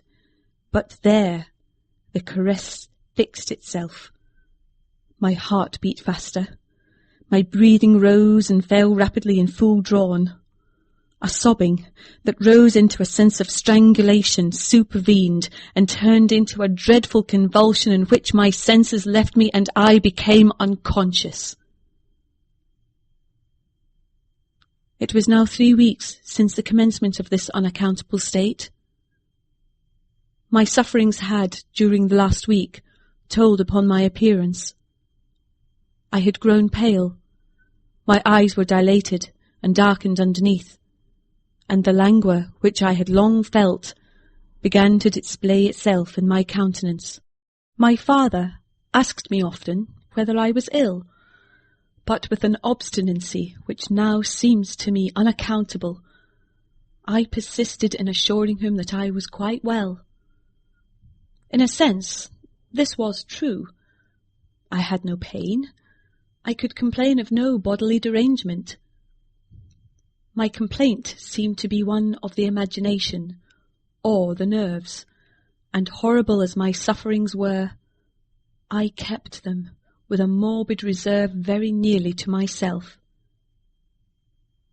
It could not be that terrible complaint which the peasants called the oupia, for I had now been suffering for 3 weeks, and they were seldom ill for much more than 3 days, when death put an end to their miseries. Carmilla complained of dreams and feverish sensations, but by no means of so alarming a kind as mine. I say that mine were extremely alarming. Had I been capable of comprehending my condition, I would have invoked aid and advice on my knees. The narcotic of an unsuspected influence was acting upon me, and my perceptions were benumbed. I am going to tell you now of a dream that led immediately to an odd discovery. One night, instead of the voice I was accustomed to hear in the dark, I heard one, sweet and tender, and at the same time terrible, which said, "Your mother warns you to beware of the assassin." At the same time, a light unexpectedly sprang up, and I saw Carmilla standing near the foot of my bed in her white nightdress, bathed from her chin to her feet in one great stain of blood. I wakened with a shriek, possessed with the one idea that Carmilla was being murdered. I remembered springing from my bed, and my next recollection is that of standing on the lobby crying for help. Madame and Mademoiselle came scurrying out of their rooms in alarm. A lamp burned always on the lobby, and seeing me, they soon learned the cause of my terror. I insisted on our knocking at Carmilla's door. Our knocking was unanswered. It soon became a pounding and an uproar. We shrieked her name, but all was vain. We all grew frightened, for the door was locked. We hurried back in panic to my room. There we rang the bell long and furiously. If my father's room had been at that side of the house, we would have called him up at once to our aid. But, alas, he was quite out of hearing, and to reach him involved an excursion for which we none of us had courage. Servants, however, soon came running up the stairs. I had got on my dressing-gown and slippers meanwhile, and my companions were already similarly furnished. Recognising the voices of the servants on the lobby, we sallied out together, and having renewed as fruitlessly our summons at Carmilla's door, I ordered the men to force the lock. They did so, and we stood holding our lights aloft in the doorway and so stared into the room. We called her by name, but there was still no reply. We looked around the room. Everything was undisturbed. It was exactly in the state in which I had left it on bidding her good night. But Carmilla was gone. Chapter 8. Search. At sight of the room, perfectly undisturbed, except for our violent entrance, we began to cool a little, and soon recovered our senses sufficiently to dismiss the men. It had struck Mademoiselle that possibly Carmilla had been wakened by the uproar at her door, and in her first panic had jumped from her bed and hid herself in a press or behind a curtain, from which she could not, of course, emerge until the majordomo and his myrmidons had withdrawn. We now recommenced our search, and began to call her name again. "Carmilla! Carmilla!" It was all to no purpose. Our perplexity and agitation increased. We examined the windows, but they were secured. I implored of Carmilla, if she had concealed herself, to play this cruel trick no longer, to come out and to end our anxieties. It was all useless. I was by this time convinced that she was not in the room, nor in the dressing-room, the door of which was still locked on this side. She could not have passed it. I was utterly puzzled. Had Carmilla discovered one of those secret passages which the old housekeeper said were known to exist in the Schloss, although the tradition of their exact situation had been lost? A little time would no doubt explain all. Utterly perplexed as for the present we were. It was past 4 o'clock, and I preferred passing the remaining hours of darkness in Madame's room. Daylight brought no solution of the difficulty. The whole household, with my father at its head, was in a state of agitation next morning. Every part of the chateau was searched. The grounds were explored. No trace of the missing lady could be discovered. The stream was about to be dragged. My father was in a state of distraction. What a tale to have to tell the poor girl's mother in her return! I, too, was almost beside myself, though my grief was quite of a different kind. The morning was past in alarm and excitement. It was now 1 o'clock, and still no tidings. I ran up to Carmilla's room, and found her standing at her dressing-table. I was astounded. I could not believe my eyes. She beckoned me to her with her pretty finger in silence. Her face expressed extreme fear. I ran to her in an ecstasy of joy. I kissed and embraced her again and again. I ran to the bell and rang it vehemently to bring others to the spot who might at once relieve my father's anxiety. "Dear Carmilla, what has become of you all this time? We have been in agonies of anxiety about you," I exclaimed. "Where have you been? How did you come back?" "Last night has been a night of wonders," she said. "For mercy's sake, explain all you can." "It was past 2 last night," she said, "when I went to sleep as usual in my bed, with my doors locked, that of the dressing-room and that opening upon the gallery. My sleep was uninterrupted and, so far as I know, dreamless. But I woke just now on the sofa in the dressing-room there. and I found the door between the rooms open, and the other door forced. How could all this have happened without my being wakened? It must have been accompanied with a great deal of noise, and I am particularly easily wakened. And how could I have been carried out of my bed without my sleep having been interrupted? I, whom the slightest stir startles. By this time, Mademoiselle, my father, and a number of the servants were in the room. Carmilla was, of course, overwhelmed with inquiries, congratulations, and welcomes. She had but one story to tell, and seemed the least able of all the party to suggest any way of accounting for what had happened. My father took a turn up and down the room, thinking. I saw Carmilla's eye follow him for a moment with a sly, dark glance. When my father had sent the servants away, Mademoiselle having gone in search of a little bottle of valerian and sal volatile, and there being no one now in the room with Carmilla except my father, Madame, and myself, he came to her thoughtfully, took her hand very kindly, led her to the sofa, and sat down beside her.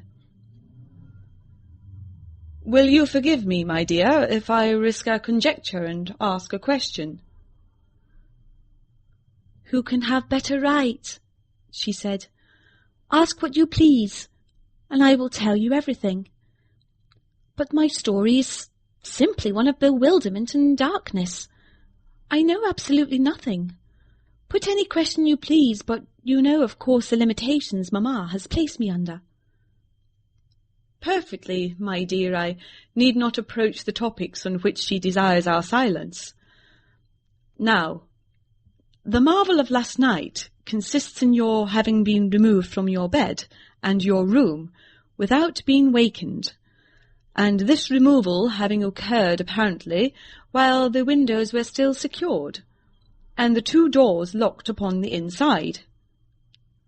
I will tell you my theory, and ask you a question." Carmilla was leaning on her hand dejectedly. Madame and I were listening breathlessly. "Now, my question is this. Have you ever been suspected of walking in your sleep?" "Never. Since I was very young indeed." "But you did walk in your sleep when you were young?" "Yes, I know I did. I had been told so often by my old nurse." My father smiled and nodded. "Well, what has happened is this. You got up in your sleep, unlocked the door, not leaving the key, as usual, in the lock, but taking it out and locking it on the outside.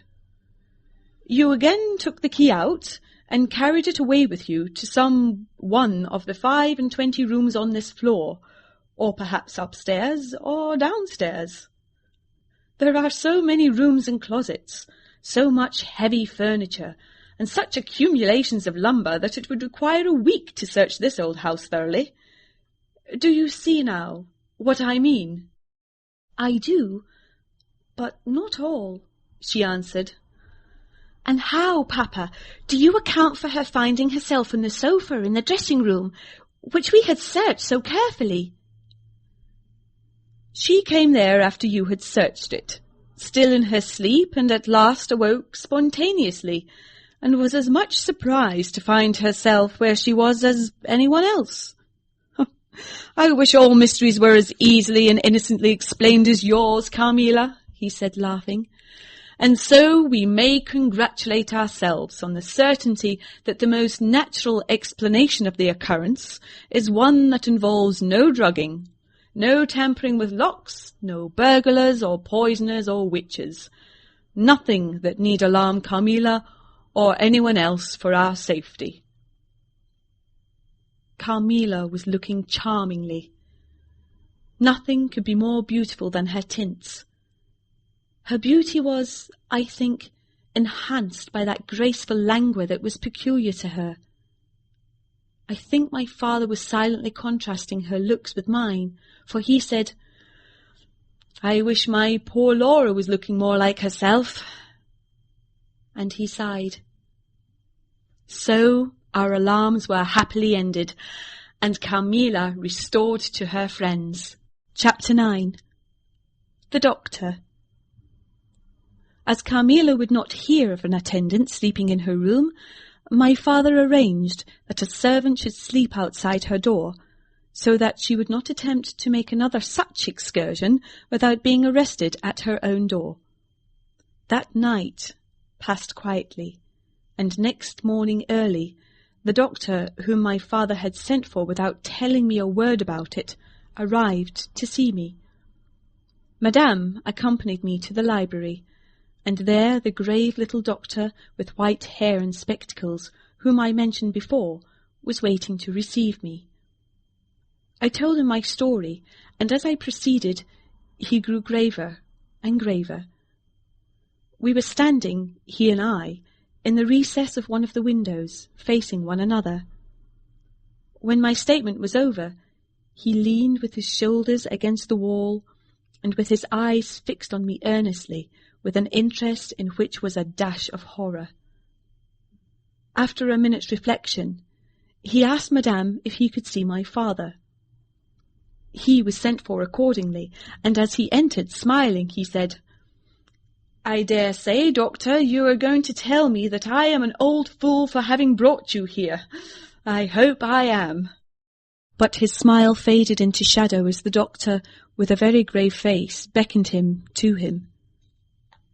He and the doctor talked for some time in the same recess, where I had just conferred with the physician. It seemed an earnest and argumentative conversation. The room was very large, and I and Madame stood together, burning with curiosity at the farther end. Not a word could we hear, however, for they spoke in a very low tone, and the deep recess of the window quite concealed the doctor from view, and very nearly my father, whose foot, arm, and shoulder only could we see. And the voices were, I suppose, all the less audible for the sort of closet which the thick wall and window formed. After a time, my father's face looked into the room. It was pale, thoughtful, and I fancied agitated. "Laura, dear, come here for a moment. Madame, we shan't trouble you, the doctor says, at present." Accordingly I approached, for the first time a little alarmed. For although I felt very weak, I did not feel ill, and strength, one always fancies, is a thing that may be picked up when we please. My father held out his hand to me as I drew near, but he was looking at the doctor, and he said, "It certainly is very odd. I don't quite understand it. Laura, come here, dear. Now, attend to Dr. Spielsberg, and recollect yourself." "You mentioned a sensation like that of 2 needles piercing the skin, somewhere about your neck on the night when you experienced your first horrible dream. Is there still any soreness?" "None at all," I answered. "Can you indicate with your finger about the point at which you think this occurred?" "Very little below my throat. Here," I answered. I wore a morning dress, which covered the place I pointed to. "Now you can satisfy yourself," said the doctor. "You won't mind your papa's lowering your dress a very little. It is necessary to detect a symptom of the complaint under which you have been suffering." I acquiesced. It was only an inch or 2 below the edge of my collar. "God bless me! So it is," exclaimed my father, growing pale. "You see it now with your own eyes," said the doctor with a gloomy triumph. "What is it?" I exclaimed, beginning to be frightened. "Nothing, my dear young lady, but a small blue spot about the size of the tip of your little finger. And now," he continued, turning to Papa, "the question is, what is best to be done?" "Is there any danger?" I urged in great trepidation. "I trust not, my dear," answered the doctor. "I don't see why you should not recover. I don't see why you should not begin immediately to get better. That is the point at which the sense of strangulation begins." "Yes," I answered. "And recollect as well as you can, the same point was a kind of centre of that thrill which you described just now, like the current of a cold stream running against you?" "It may have been. I think it was." "Ah, you see," he added, turning to my father. "Shall I say a word to Madame?" "Certainly," said my father. He called Madame to him and said, "I find my young friend here far from well. It won't be of any great consequence, I hope, but it will be necessary that some steps be taken, which I will explain by and by. But in the meantime, Madame, you will be so good as not to let Miss Laura be alone for one moment. That is the only direction I need to give for the present. It is indispensable." "We may rely upon your kindness, Madame. I know," added my father. Madame satisfied him eagerly. "And you, dear Laura, I know you will observe the doctor's direction." "I shall have to ask your opinion upon another patient, whose symptoms slightly resemble those of my daughter, that have just been detailed to you, very much milder in degree, but I believe quite of the same sort. She is a young lady, our guest, but, as you say, you will be passing this way again this evening. You can't do better than to take your supper here, and you can see her then. She does not come down till the afternoon." And then they repeated their directions to me and to Madame, and with this parting charge, my father left us and walked out with the doctor. I saw them pacing together up and down between the road and the moat, on the grassy platform in front of the castle, evidently absorbed in earnest conversation. The doctor did not return. I saw him mount his horse there, take his leave, and ride away eastward through the forest. Nearly at the same time, I saw the man arrive from Dranfield with the letters, and dismount and hand the bag to my father. In the meantime, Madame and I were both busy, lost in conjecture as to the reasons of the singular and earnest direction which the doctor and my father had concurred in imposing. Madame, as she afterwards told me, was afraid the doctor apprehended a sudden seizure, and that, without prompt assistance, I might either lose my life in a fit, or at least be seriously hurt. The interpretation did not strike me, and I fancied, perhaps luckily for my nerves, that the arrangement was prescribed simply to secure a companion who would prevent my taking too much exercise, or eating unripe fruit, or doing any of the 50 foolish things to which young people are supposed to be prone. About half an hour after, my father came in. He had a letter in his hand, and said, "This letter has been delayed. It is from General Spielsdorf. He might have been here yesterday. He may not come till tomorrow, or he may be here today."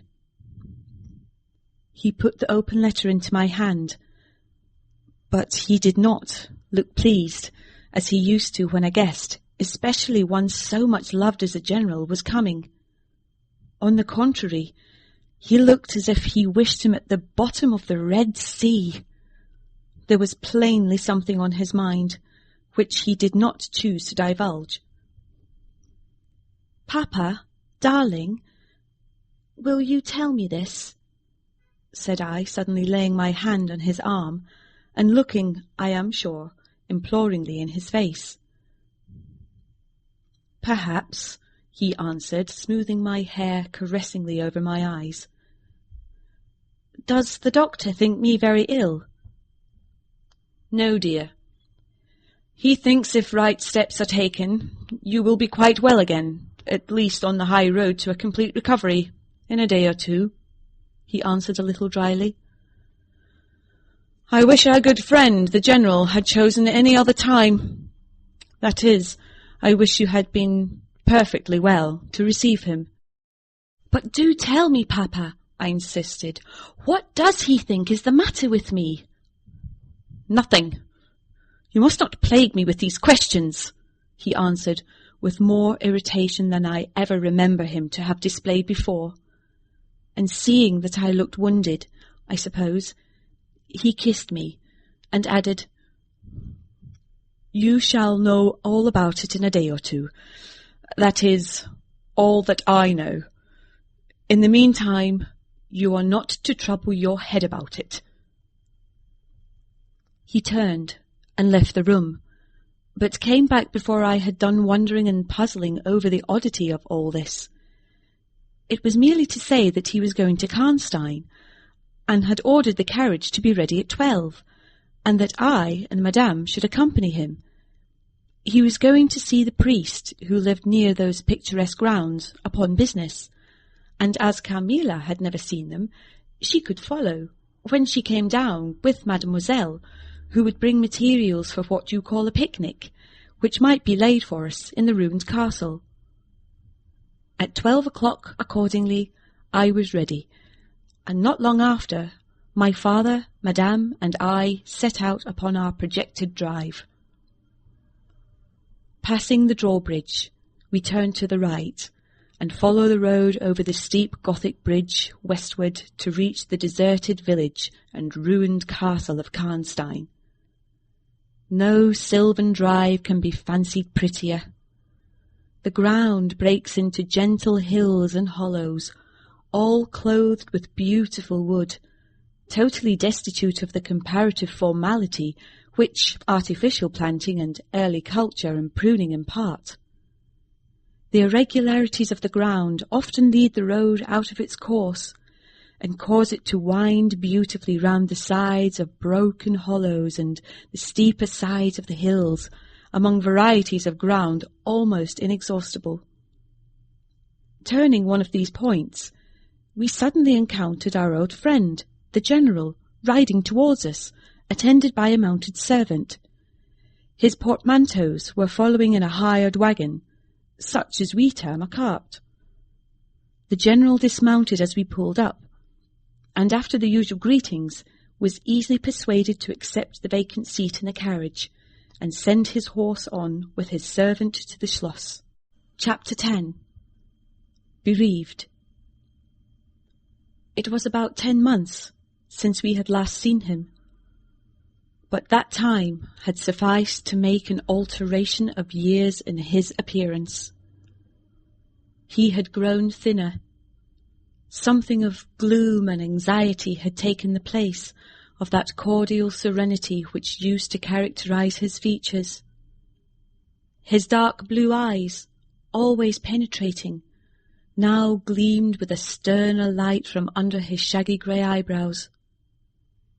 It was not such a change as grief alone usually induces, and angrier passions seem to have had their share in bringing it about. We had not long resumed our drive when the General began to talk, with his usual soldierly directness, of the bereavement, as he termed it, which he had sustained in the death of his beloved niece and ward. And he then broke out in a tone of intense bitterness and fury, inveighing against the hellish arts to which she had fallen a victim, and expressing with more exasperation than piety his wonder that heaven should tolerate so monstrous an indulgence of the lusts and malignity of hell. My father, who saw at once that something very extraordinary had befallen, asked him, if not too painful to him, to detail the circumstances which he thought justified the strong terms in which he expressed himself. "I should tell you all with pleasure," said the General, "but you would not believe me." "Why should I not?" he asked. Because," he answered testily, "you believe in nothing but what consists with your own prejudices and delusions. I remember when I was like you, but I have learned better." "Try me," said my father. I am not such a dogmatist as you suppose. Besides which, I very well know that you generally require proof for what you believe, and am therefore very strongly predisposed to respect your conclusions. You are right in supposing that I have not been led lightly into a belief in the marvellous, for what I have experienced is marvellous, and I have been forced by extraordinary evidence to credit that which ran counter, diametrically, to all my theories. I have been made the dupe of a preternatural conspiracy. Notwithstanding his professions of confidence in the General's penetration, I saw my father, at this point, glance at the General with, as I thought, a marked suspicion of his sanity. The General did not see it, luckily. He was looking gloomily and curiously into the glades and vistas of the woods that were opening before us. You are going to the ruins of Karnstein, he said. Yes, it is a lucky coincidence. Do you know I was going to ask you to bring me there to inspect them? I have a special object in exploring. There is a ruined chapel, enter, with a great many tombs of that extinct family. So there are. Highly interesting, said my father. I hope you are thinking of claiming the title and estates. My father said this gaily, but the General did not recollect the laugh, or even the smile, which courtesy exacts for a friend's joke. On the contrary, he looked grave and even fierce, ruminating on a matter that stirred his anger and horror. Something very different, he said gruffly. I mean to unearth some of those fine people. I hope by God's blessing to accomplish a pious sacrilege here, which will relieve our earth of certain monsters, and enable honest people to sleep in their beds without being assailed by murderers. I have strange things to tell you, my dear friend, such as I myself would have scouted as incredible a few months since. My father looked at him again, but this time not with a glance of suspicion, with an eye, rather, of keen intelligence and alarm. The house of Karnstein, he said, has been long extinct, 100 years at least. My dear wife was maternally descended from the Karnsteins, but the name and title have long ceased to exist. The castle is a ruin. The very village is deserted. It is 50 years since the smoke of a chimney was seen there. Not a roof left. Quite true. I have heard a great deal about that since I last saw you. A great deal that will astonish you. But I had better relate everything in the order in which it occurred, said the General. You saw my dear ward. My child, I may call her. No creature could have been more beautiful, and only 3 months ago none more blooming. Yes, poor thing. When I saw her last, she certainly was quite lovely, said my father. I was grieved and shocked more than I can tell you, my dear friend. I know what a blow it was to you. He took the General's hand, and they exchanged a kind pressure. Tears gathered in the old soldier's eyes. He did not seek to conceal them. He said, We have been very old friends. I knew you would feel for me, childless as I am. She had become an object of very near interest to me, and repaid my care with an affection that cheered my home and made my life happy. That is all gone.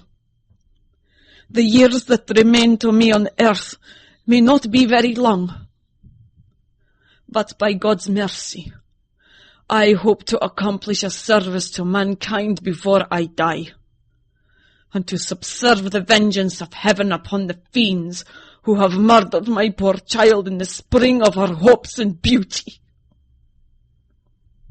"You said just now that you intended relating everything as it occurred," said my father. "Pray do. I assure you that it is not mere curiosity that prompts me." By this time we had reached the point at which the Dunstall road, by which the General had come, diverges from the road which we were travelling to Karnstein. "How far is it to the ruins?" inquired the General, looking anxiously forward. "About half a league," answered my father. "Pray, let us hear the story you were so good as to promise." Chapter 11. The Story. "With all my heart," said the General with an effort, and after a short pause in which to arrange his subject, he commenced on one of the strangest narratives I ever heard.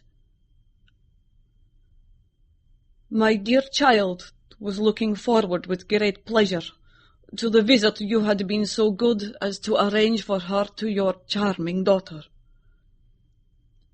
Here he made me a gallant but melancholy bow. "In the meantime, we had an invitation to my old friend, the Count Karlsfeld, whose schloss is about 6 leagues to the other side of Karnstein. It was to attend the series of fetes which, you remember, were given by him in honour of his illustrious visitor, the Grand Duke Charles." "Yes, and very splendid I believe they were," said my father. "Princely. But then his hospitalities are quite regal. He has Aladdin's lamp.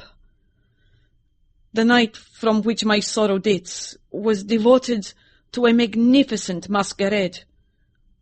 The grounds were thrown open, the trees hung with coloured lamps. There was such a display of fireworks as Paris itself had never witnessed. And such music. Music, you know, is my weakness. Such ravishing music. The finest instrumental band, perhaps, in the world, and the finest singers who could be collected from all the great operas in Europe. As you wandered through these fantastically illuminated grounds, the moon-lighted chateau throwing a rosy light from its long rows of windows, you would suddenly hear these ravishing voices stealing from the silence of some grove, or rising from boats upon the lake. I felt myself, as I looked and listened, carried back into the romance and poetry of my early youth. When the fireworks were ended, and the ball beginning, we returned to the noble suite of rooms that were thrown open to the dancers. A masked ball, you know, is a beautiful sight, but so brilliant a spectacle of the kind I never saw before. It was a very aristocratic assembly. I was myself almost the only nobody present. My dear child was looking quite beautiful. She wore no mask. Her excitement and delight added an unspeakable charm to her features. Always lovely. I remarked a young lady, dressed magnificently, but wearing a mask, who appeared to me to be observing my ward with extraordinary interest. I had seen her earlier in the evening, in the great hall, and again, for a few moments, walking near us, on the terrace under the castle windows, similarly employed. A lady, also masked, richly and gravely dressed, with a stately air, like a person of rank, accompanied her as a chaperone. Had the young lady not worn a mask, I could of course have been much more certain upon the question whether she was really watching my poor darling. I am now well assured that she was. We were now in one of the salons. My poor dear child had been dancing, and was resting a little in one of the chairs near the door. I was standing near. The two ladies I have mentioned had approached, and the younger took the chair next to my ward, while her companion stood beside me, and for a little time addressed herself in a low tone to her charge. Availing herself of the privilege of her mask, she turned to me, and in the tone of an old friend, and calling me by my name, opened a conversation with me, which piqued my curiosity a great deal. She referred to many scenes where she had met me, at court and at distinguished houses. She alluded to little incidents which I had long ceased to think of, but which I found had only lain in abeyance in my memory, for they instantly started into life at her touch. I became more and more curious as to ascertain who she was every moment. She parried my attempts to discover very adroitly and pleasantly. The knowledge she showed of many passages of my life seemed to me all but unaccountable, and she appeared to take a not unnatural pleasure in foiling my curiosity, and in seeing me flounder in my eager perplexity from one conjecture to another. In the meantime, the young lady, whom her mother called by the odd name of Milarka, when she once or twice addressed her, had, with the same ease and grace, got into conversation with my ward. She introduced herself by saying that her mother was a very old acquaintance of mine. She spoke of the agreeable audacity which a mask rendered practicable. She talked like a friend. She admired her dress, and insinuated very prettily her admiration of her beauty. She amused her with laughing criticisms upon the people who crowded the ballroom, and laughed at my poor child's fun. She was very witty and lively when she pleased, and after a time they had grown very good friends, and the young stranger lowered her mask, displaying a remarkably beautiful face. I had never seen it before, neither had my dear child.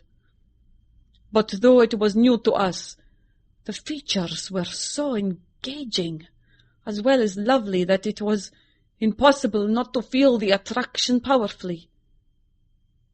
My poor girl did so. I never saw anyone more taken with another at first sight, unless, indeed, it was the stranger herself, who seemed quite to have lost her heart to her.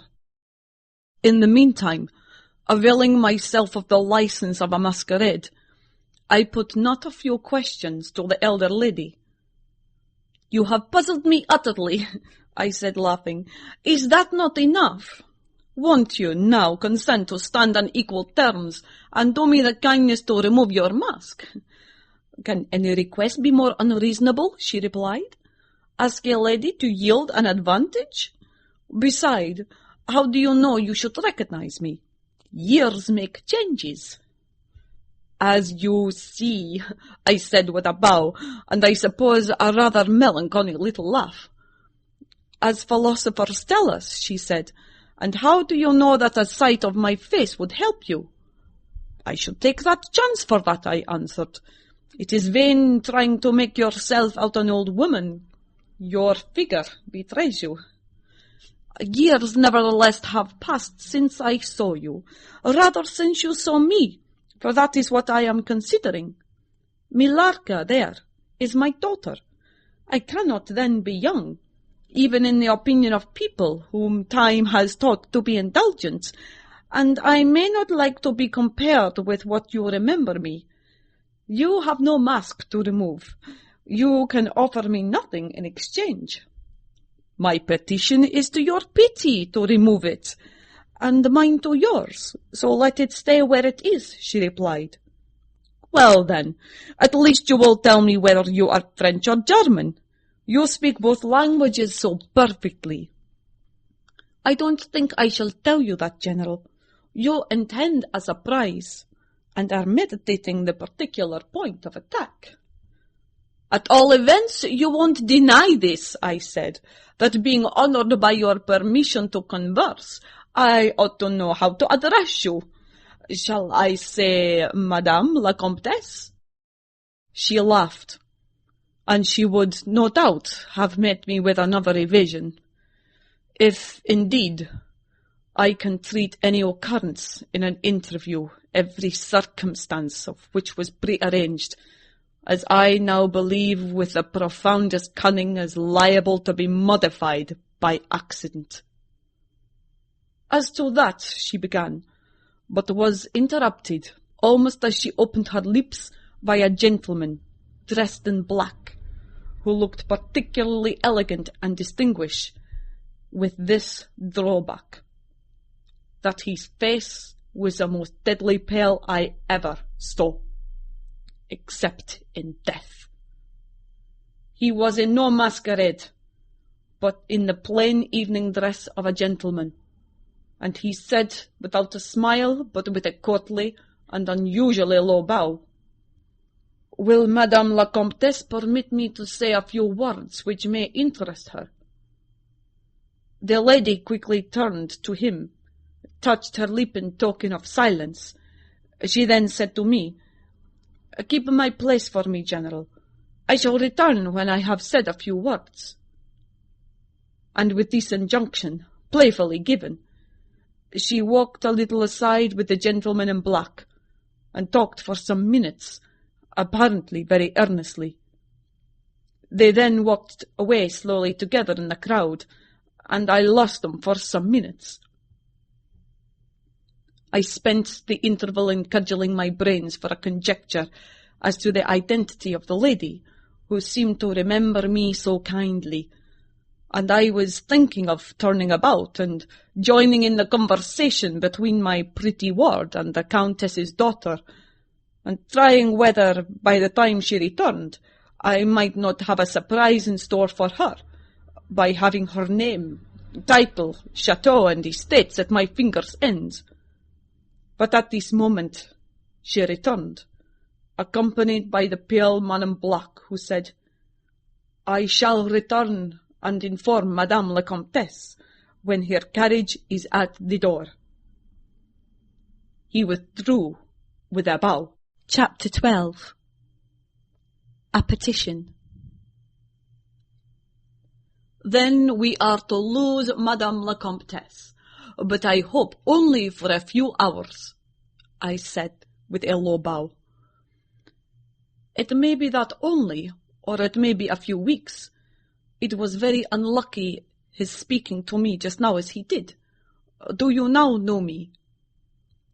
I assured her I did not. You shall know me, she said, but not at present.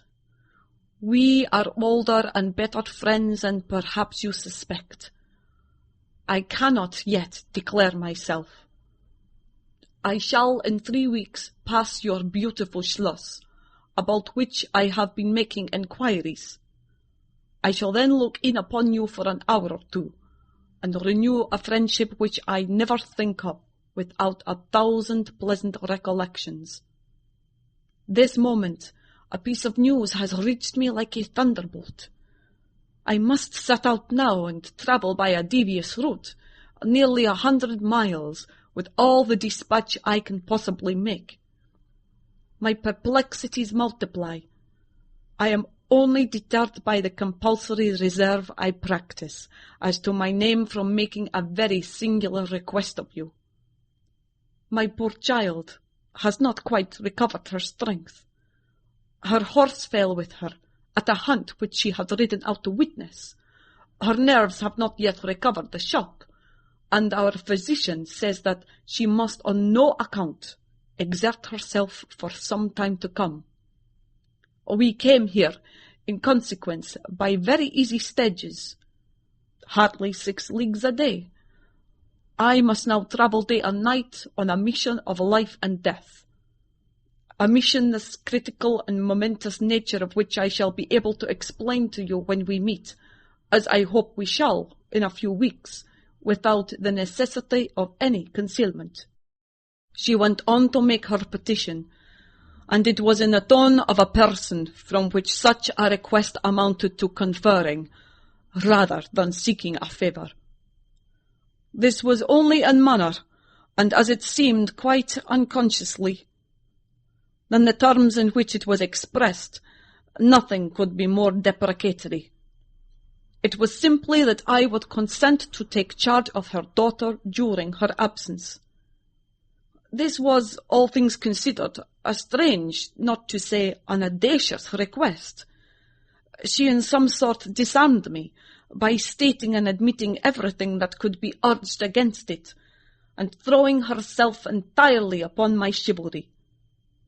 At the same moment, by a fatality that seems to have predetermined all that happened, my poor child came to my side, and in an undertone besought me to invite her new friend, Milarka, to pay us a visit.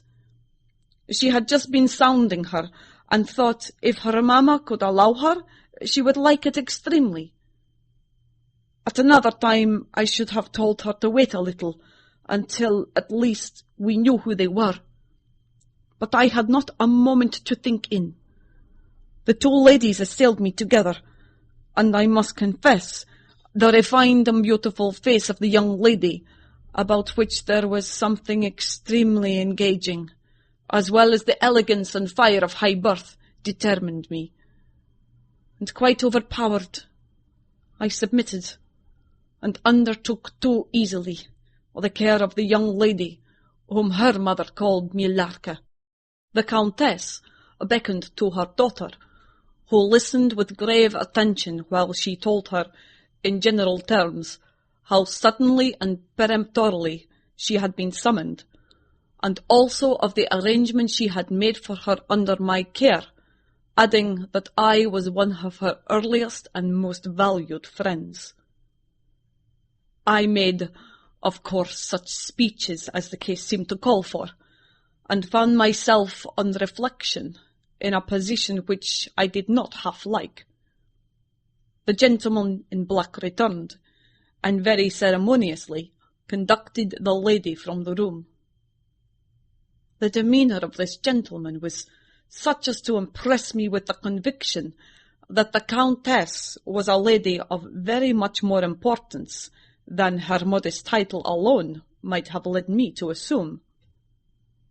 Her last charge to me was that no attempt was to be made to learn more about her than I might have already guessed until her return. Our distinguished host, whose guest she was, knew her reasons. "But here," she said, "neither I nor my daughter could safely remain for more than a day. I removed my mask imprudently for a moment, about an hour ago, and too late I fancied you saw me.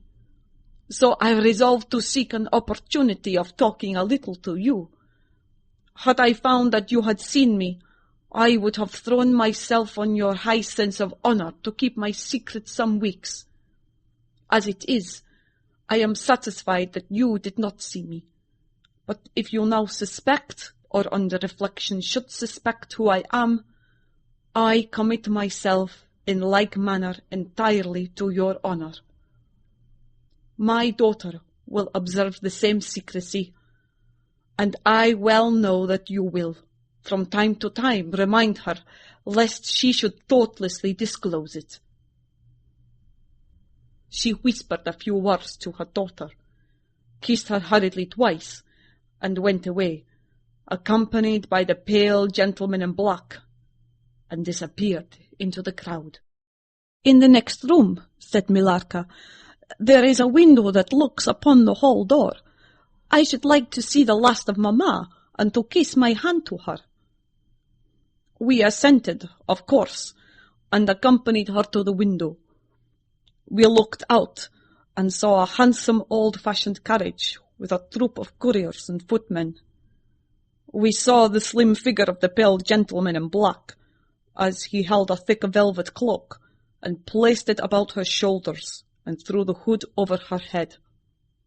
She nodded to him, and just touched his hand with hers. He bowed low repeatedly as the door closed, and the carriage began to move. "She is gone," said Millarca with a sigh. "She is gone," I repeated to myself for the first time, in the hurried moments that had elapsed since my consent, reflecting upon the folly of my act. "She did not look up," said the young lady plaintively.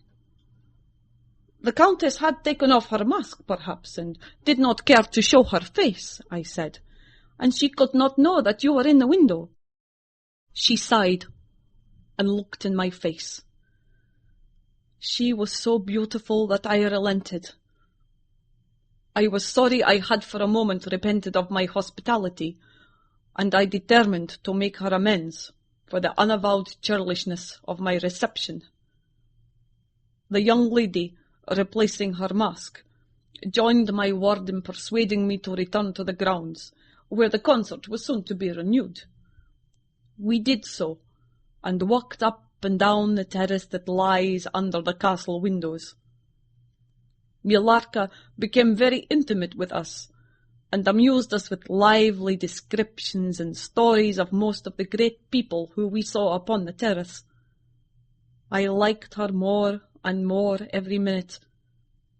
Her gossip, without being ill-natured, was extremely diverting to me, who had been so long out of the great world.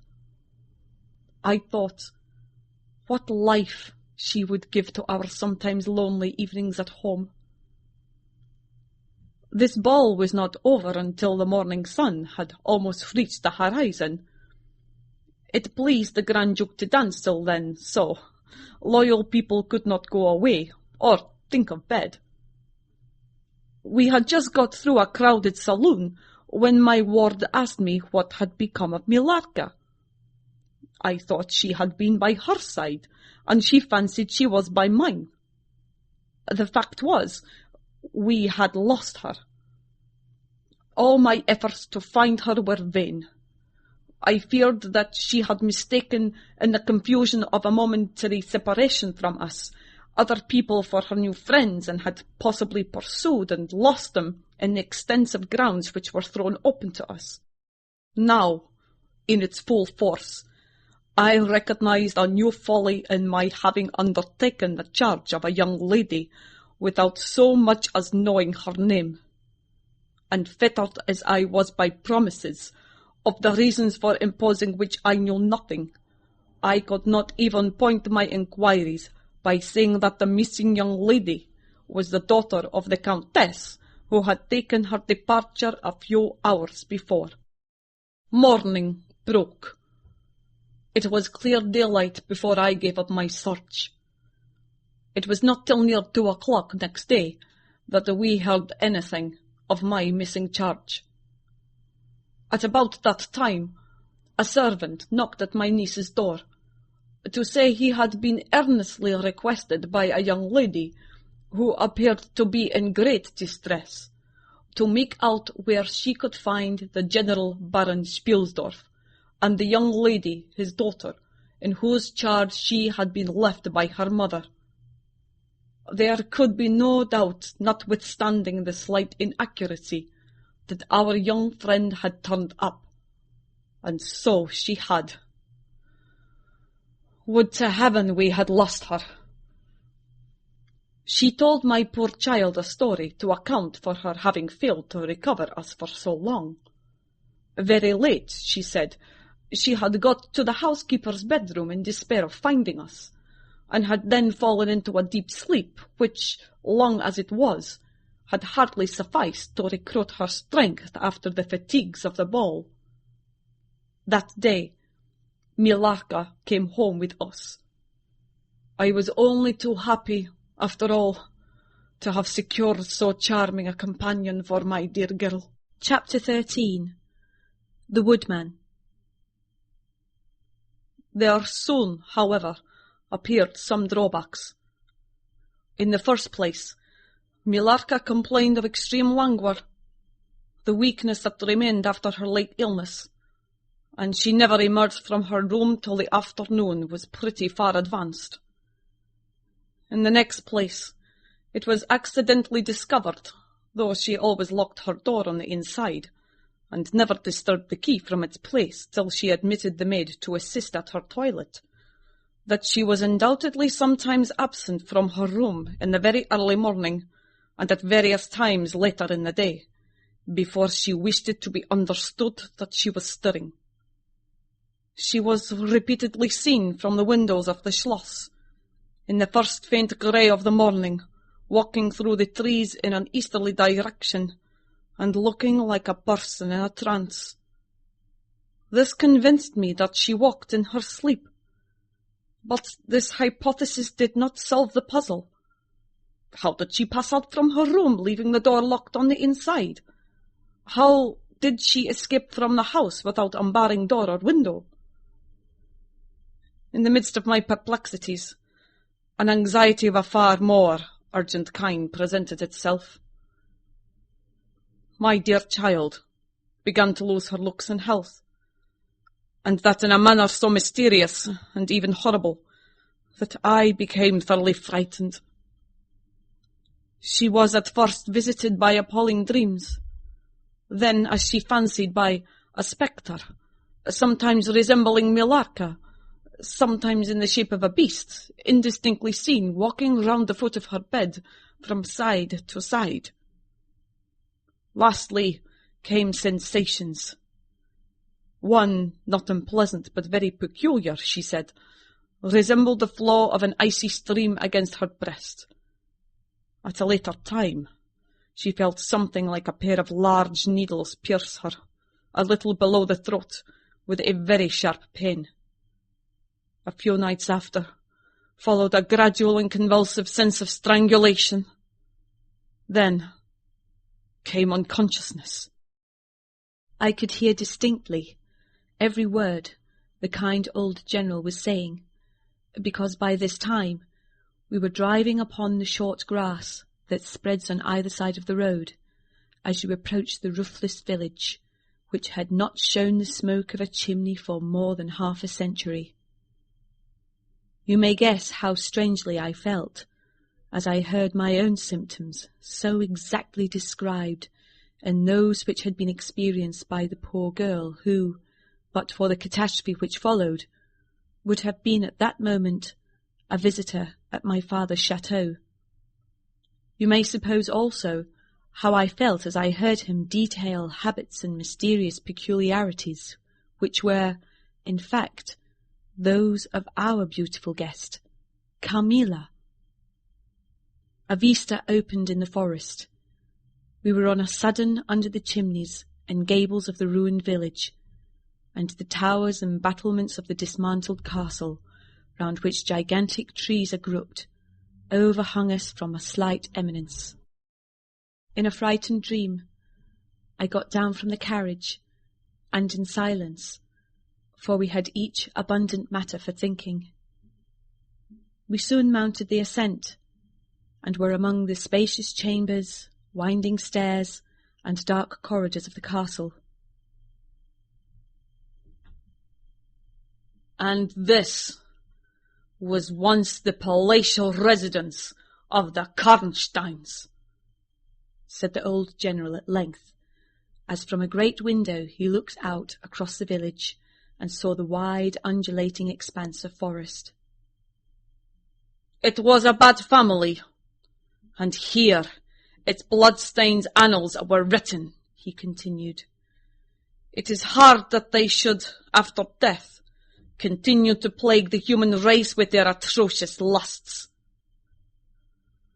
That is the chapel of the Karnsteins. Down there. He pointed down to the grey walls of the Gothic building, partly visible through the foliage, a little way down the steep. And I hear the axe of a woodman, he added, busy among the trees that surround it. He possibly may give us the information of which I am in search, and point out the grave of Mircalla, Countess of Karnstein. These rustics preserve the local tradition of great families, whose stories die out among the rich and titled, so soon as the families themselves become extinct. We have a portrait at home of Mircalla, the Countess of Karnstein. Should you like to see it? Asked my father. Time enough, dear friend, replied the general. I believe that I have seen the original, and one motive which has led me to you earlier than I first intended was to explore the chapel which we are now approaching. What? See the Countess Mircalla? Exclaimed my father. Why, she has been dead more than a century. Not so dead as you fancy, I am told, answered the general. I confess, General, you puzzle me utterly, replied my father, looking at him, I fancied for a moment, with a return of the suspicion I detected before.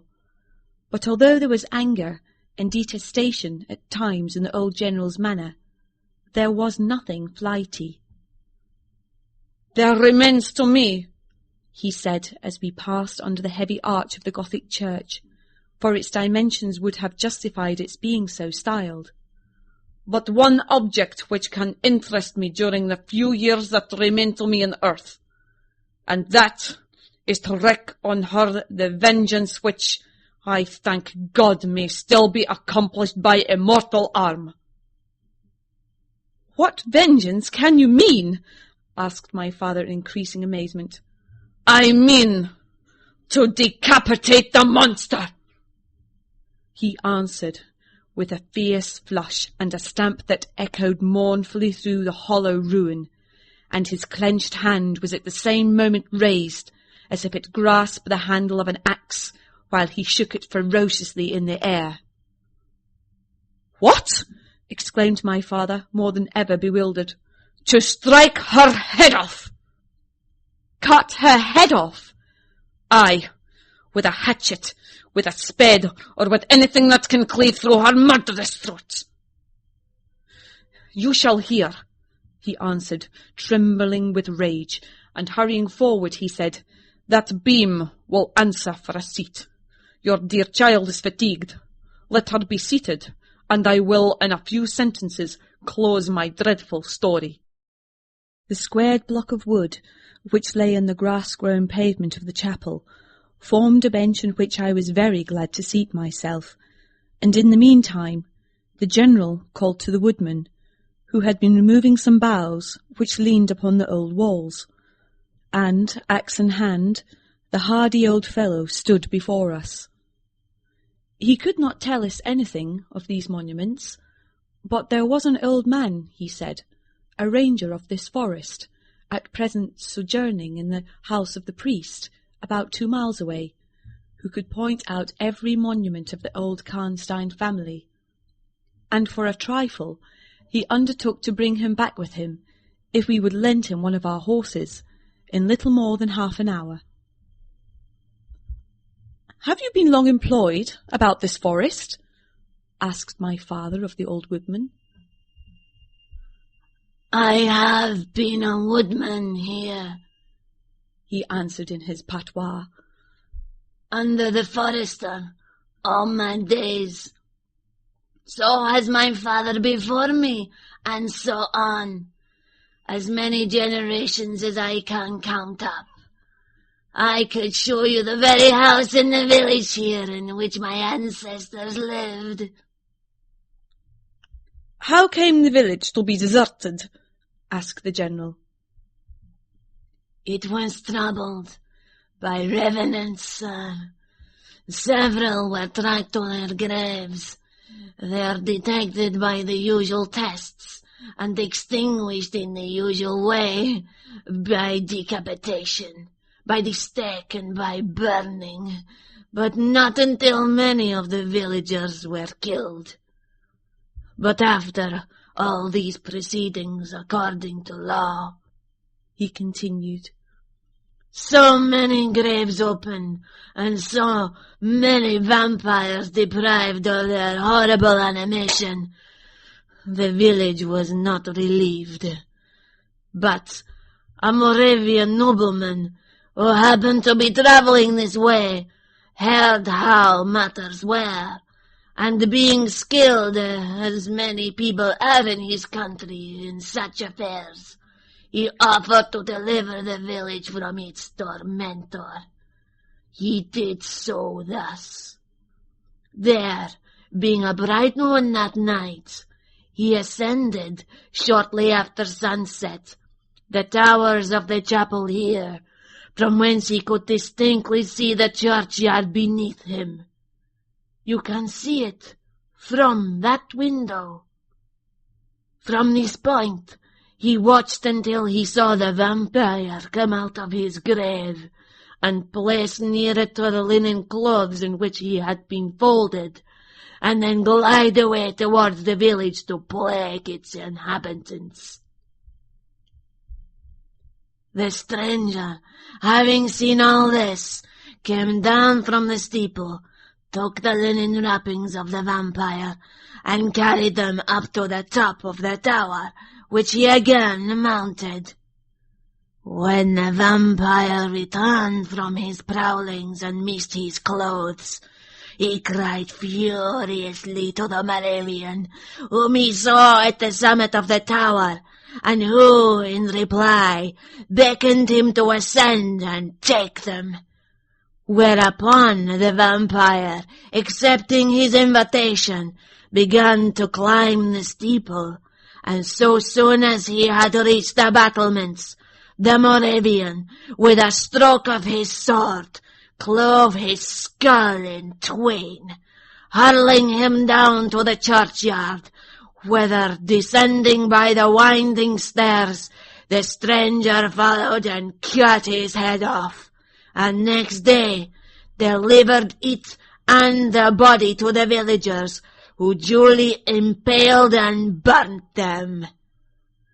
This Moravian nobleman had authority from the then head of the family to remove the tomb of Mircalla, Countess Karnstein, which he did effectually, so that in a little while its site was quite forgotten. "Can you point out where it stood?" asked the general eagerly. The forester shook his head and smiled. "Not a soul living could tell you that now," he said. "Besides, they say her body was removed, but no one is sure of that either." "Can you point out where it stood?" asked the general eagerly.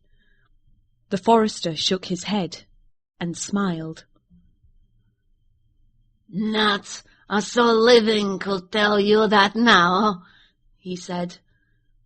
"Besides, they say her body was removed, but no one is sure of that either." Having thus spoken, as time pressed, he dropped his axe and departed, leaving us to hear the remainder of the general's strange story. Chapter 14. The Meeting. "My beloved child," he resumed, "was now growing rapidly worse. The physician who attended her had failed to produce the slightest impression on her disease, for such I then supposed it to be. He saw my alarm and suggested a consultation. I called in an abler physician from Graz.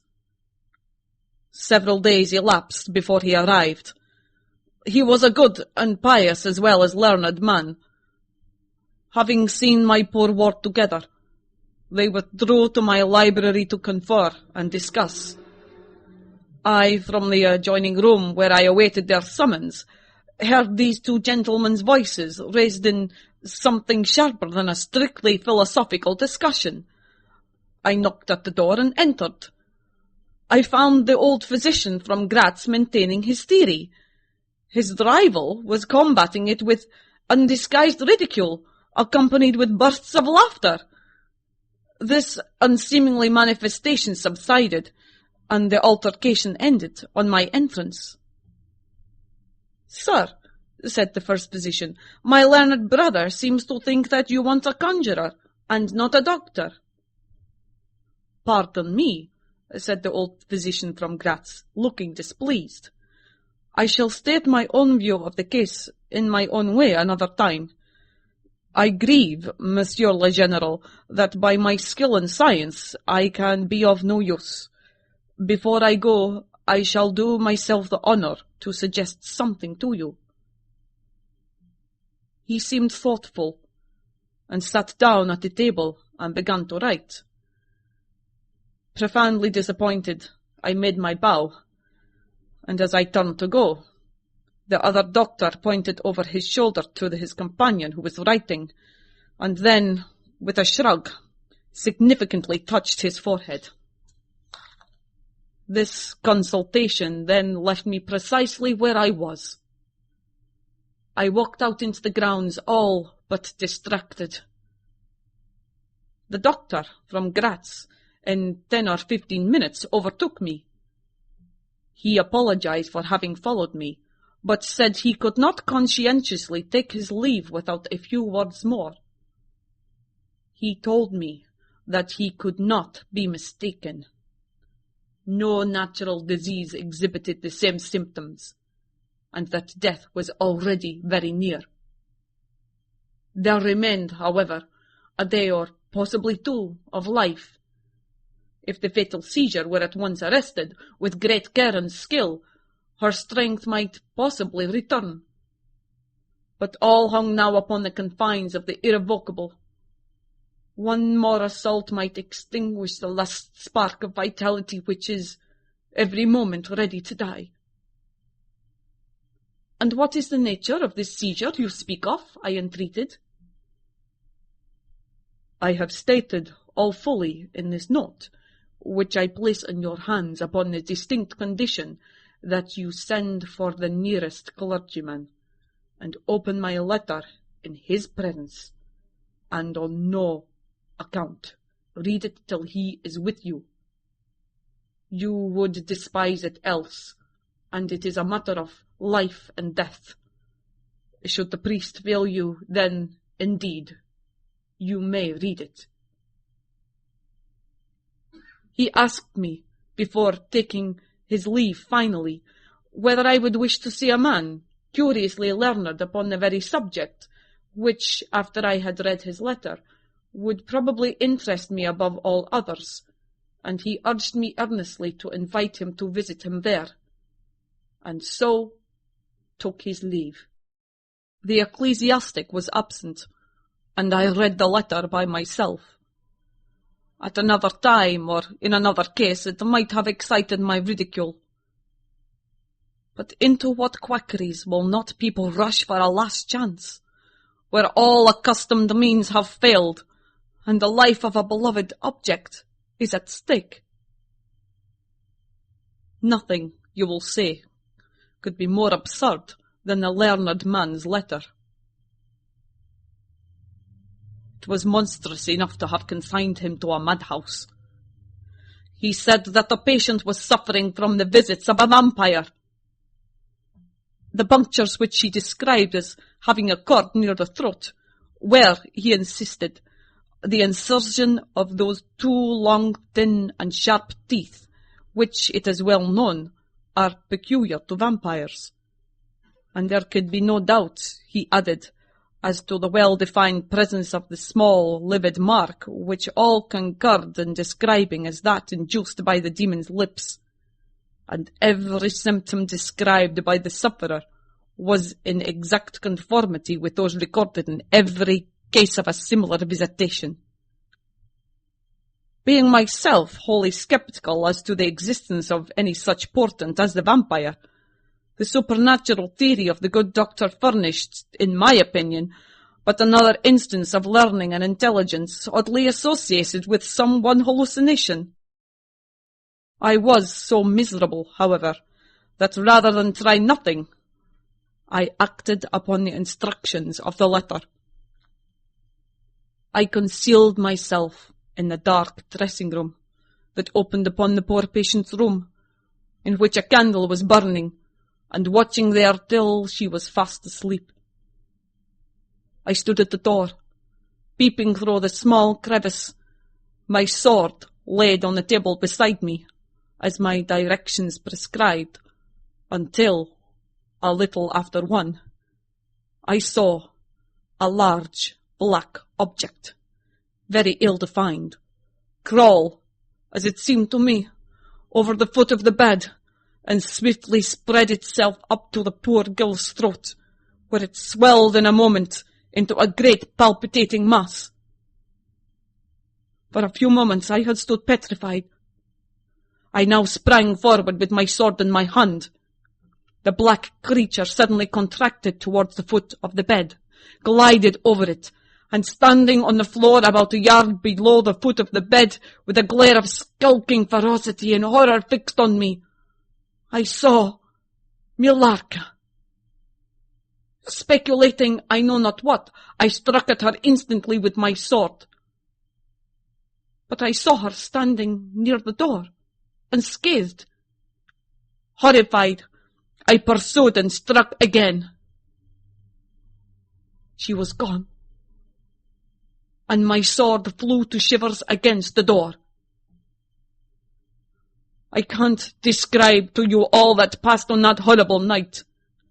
The whole house was up and stirring. The spectre, Millarca, was gone, but her victim was sinking fast, and before the morning dawned, she died. The old general was agitated. We did not speak to him. My father walked to some little distance and began reading the inscriptions on the tombstones, and thus occupied, he strolled into the door of a side chapel to prosecute his researches. The general leaned against the wall, dried his eyes, and sighed heavily. I was relieved on hearing the voices of Carmilla and Madame, who were at that moment approaching. The voices died away. In this solitude, having just listened to so strange a story, connected as it was with the great and titled dead, whose monuments were mouldering among the dust and ivy round us, and every incident of which bore so awfully upon my own mysterious case.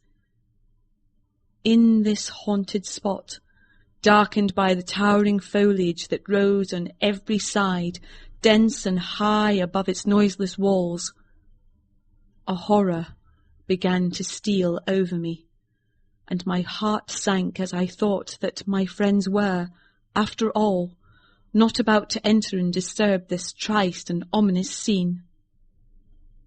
The old general's eyes were fixed on the ground, as he leaned with his hand upon the basement of a shattered monument.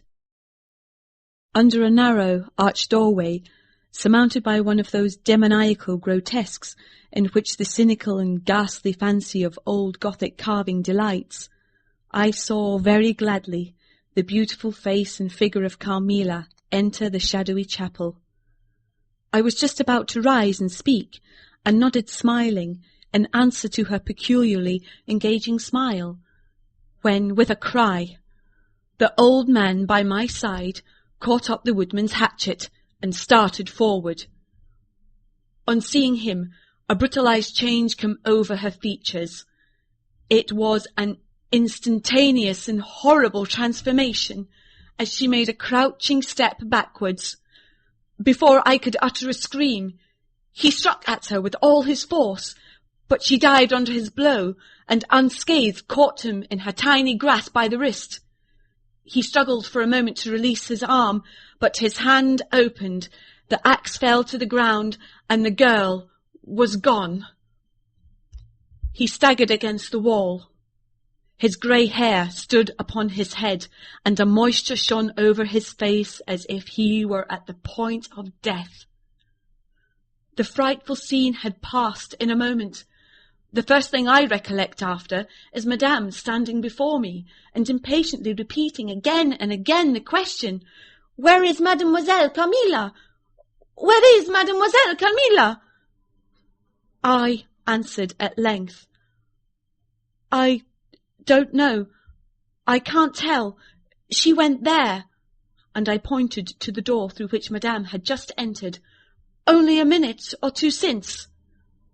"But I have been standing there in the passage ever since Mademoiselle Carmilla entered, and she did not return." She then began to call, "Carmilla! Carmilla!" through every door and passage and from the windows, but no answer came. "She called herself Carmilla?" asked the General, still agitated.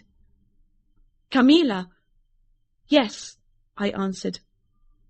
"Aye," he said, "that is Millarca. That is the same person who long ago was called Mircalla, Countess Karnstein.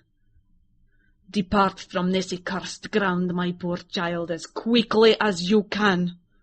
Drive to the clergyman's house, and stay there till we come. Begone!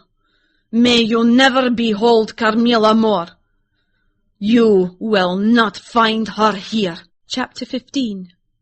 Ordeal and Execution. As he spoke, one of the strangest-looking men I ever beheld entered the chapel at the door through which Carmilla had made her entrance and her exit. He was tall, narrow-chested, stooping with high shoulders, and dressed in black. His face was brown and dried in with deep furrows. He wore an oddly shaped hat with a broad leaf. His hair, long and grizzled, hung on his shoulders. He wore a pair of gold spectacles and walked slowly with an odd shambling gait, with his face sometimes turned up to the sky, and sometimes bowed down towards the ground, seemed to wear a perpetual smile. His long, thin arms were swinging, and his lank hands and old black gloves, ever so much too wide for them, waving and gesticulating in utter abstraction. "The very man!" exclaimed the General, advancing with manifest delight. "My dear Baron, how happy I am to see you! I had no hope of meeting you so soon." He signed to my father, who had by this time returned, and leading the fantastic old gentleman, who he called the Baron, to meet him. He introduced him formally, and they at once entered into earnest conversation. The stranger took a roll of paper from his pocket and spread it out on the worn surface of a tomb that stood by. He had a pencil case in his fingers, with which he traced imaginary lines from point to point on the paper, which, from their often glancing from it together at certain points of the building, I concluded to be a plan of the chapel. He accompanied what I may term his lecture with occasional readings from a dirty little book, whose yellow leaves were closely written over. They sauntered together down the side aisle, opposite to the spot where I was standing, conversing as they went. Then they began measuring distances by paces, and finally they all stood together, facing a piece of the side wall, which they began to examine with great minuteness, pulling off the ivy that clung over it, and rapping the plaster with the ends of their sticks, scraping here and knocking there. At length they ascertained the existence of a broad marble tablet, with letters carved in relief upon it. With the assistance of the Woodman, who soon returned, a monumental inscription and carved escutcheon were disclosed. They proved to be those of the long-lost monument of Mircalla, Countess Karnstein. The old general, though not, I fear, given to the praying mood, raised his hands and eyes to heaven in mute thanksgiving for some moments. "Tomorrow," I heard him say, "the commissioner will be here. and the Inquisition will be held according to law." Then turning to the old man with the gold spectacles, whom I have described, he shook him warmly by both hands and said, "Baron, how can I thank you? How can we all thank you? You will have delivered this region from a plague that has scourged its inhabitants for more than a century. The horrible enemy, thank God, is at last tracked." My father led the stranger aside, and the general followed. I know that he had led them out of hearing, that he might relate my case, and I saw them glance, often quickly at me, as the discussion proceeded. My father came to me, kissed me again and again, and leading me from the chapel, said, "It is time to return, but before we go home, we must add to our party the good priest, who lives but a little way from this, and persuade him to accompany us to the schloss." In this quest we were successful, and I was glad, being unspeakably fatigued when we reached home. But my satisfaction was changed to dismay on discovering that there were no tidings of Carmilla. Of the scene that had occurred in the ruined chapel, no explanation was offered to me, and it was clear that it was a secret which my father, for the present, determined to keep from me. The sinister absence of Carmilla made the remembrance of the scene more horrible to me. The arrangements for the night were singular. 2 servants and Madame were to sit up in my room that night, and the ecclesiastic with my father kept watch in the adjoining dressing-room. The priest had performed certain solemn rites that night, the purport of which I did not understand, any more than I comprehended the reason of this extraordinary precaution taken for my safety during sleep. I saw all clearly a few days later. The disappearance of Carmilla was followed by the discontinuance of my nightly sufferings. You have heard, no doubt, of the appalling superstition that prevails in Upper and Lower Styria, in Moravia, Silesia, in Turkish Serbia, in Poland, even in Russia. The superstition, so we must call it, of the vampire. If human testimony, taken with every care and solemnity, judicially, before commissions innumerable, each consisting of many members, all chosen for integrity and intelligence, and constituting reports more voluminous, perhaps, than exist upon any one other class of cases, is worth anything, it is difficult to deny, or even to doubt, the existence of such a phenomenon as the vampire.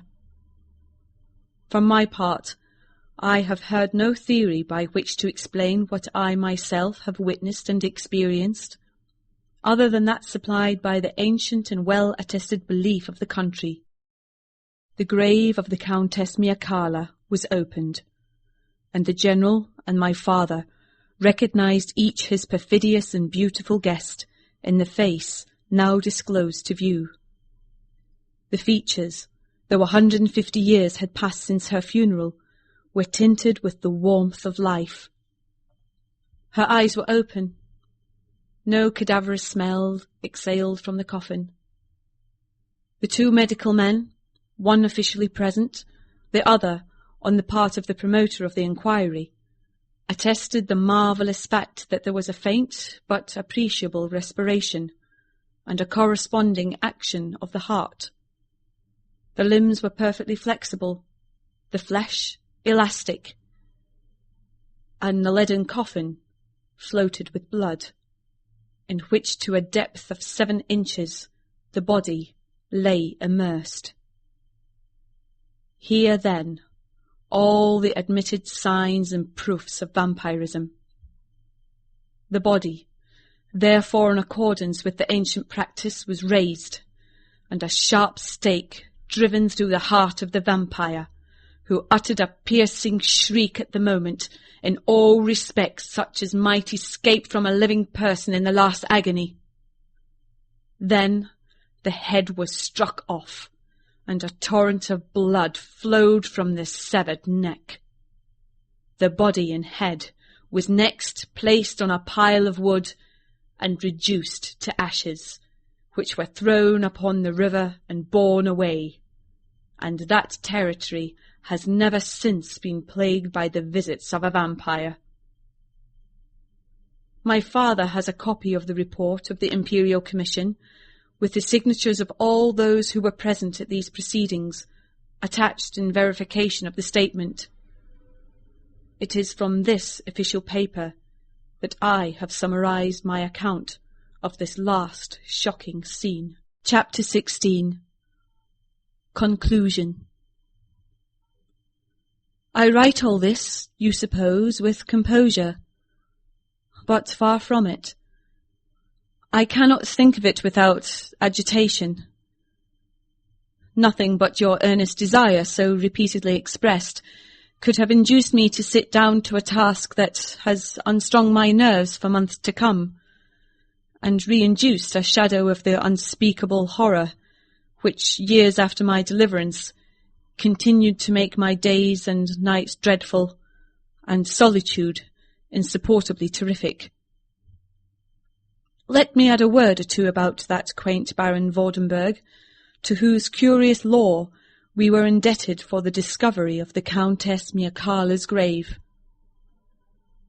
He had taken up his abode in Graz, where, living upon a mere pittance, which was all that remained to him of the once princely estates of his family in Upper Styria, he devoted himself to the minute and laborious investigation of the marvellously authenticated tradition of vampirism. He had at his fingers' ends all the great and little works upon the subject, A Magia Posthuma, Phlegon de Mirabilibus, Augustinus de Cura pro Mortius, Philosophicae et Christianae Cogitaneus de Vampiris, by John Christopher Herenberg, and 1,000 others, among which I remember only a few of those which he lent my father. He had a voluminous digest of all the judicial cases, from which he had extracted a system of principles that appear to govern, some always and others occasionally only, the condition of the vampire. I may mention, in passing, that the deadly pallor attributed to that sort of revenants is a mere melodramatic fiction. They present, in the grave, when they show themselves in human society, the appearance of healthy life. When disclosed to light in their coffins, they exhibit all the symptoms that are enumerated as those which prove the vampire life of the long-dead Countess Karnstein. How they escape from their graves and return to them for certain hours every day, without displacing the clay or leaving any trace of disturbance in the state of the coffin or the cerements, has always been admitted to be utterly inexplicable. The amphibious existence of the vampire is sustained by daily renewed slumber in the grave. Its horrible lust for living blood supplies the vigour of its waking existence. The vampire is prone to be fascinated with an engrossing vehemence, resembling the passion of love by particular persons. How they escape from their graves and return to them for certain hours every day, without displacing the clay or leaving any trace of disturbance in the state of the coffin or the cerements, has always been admitted to be utterly inexplicable. The amphibious existence of the vampire is sustained by daily renewed slumber in the grave. Its horrible lust for living blood supplies the vigour of its waking existence. The vampire is prone to be fascinated with an engrossing vehemence resembling the passion of love by particular persons. In pursuit of these, it will exercise inexhaustible patience and stratagem, for access to a particular object may be obstructed in 100 ways. It will never desist until it has satiated its passion and drained the very life of its coveted victim. But it will, in these cases, husband and protract its murderous enjoyment with the refinement of an epicure, and heighten it by the gradual approaches of an artful courtship. In these cases, it seems to yearn for something like sympathy and consent. In ordinary ones, it goes direct to its object, overpowers with violence, and strangles and exhausts often in a single feast. The vampire is, apparently, subject in certain situations to special conditions.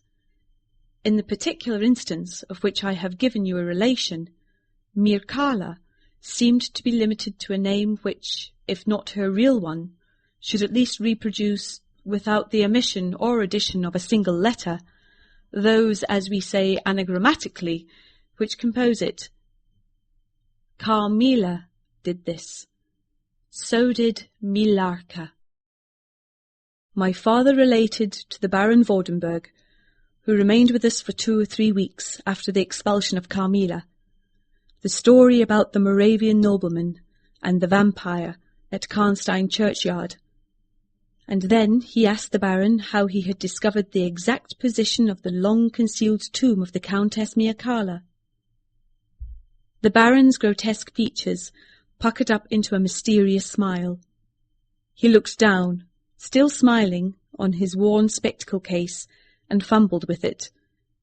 Then, looking up, he said, "I have many journals and other papers written by that remarkable man.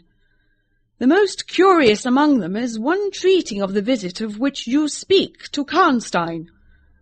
The tradition, of course, discolours and distorts a little. He might have been termed a Moravian nobleman, for he had changed his abode to that territory, and was, beside, a noble. But he was, in truth, a native of Upper Styria.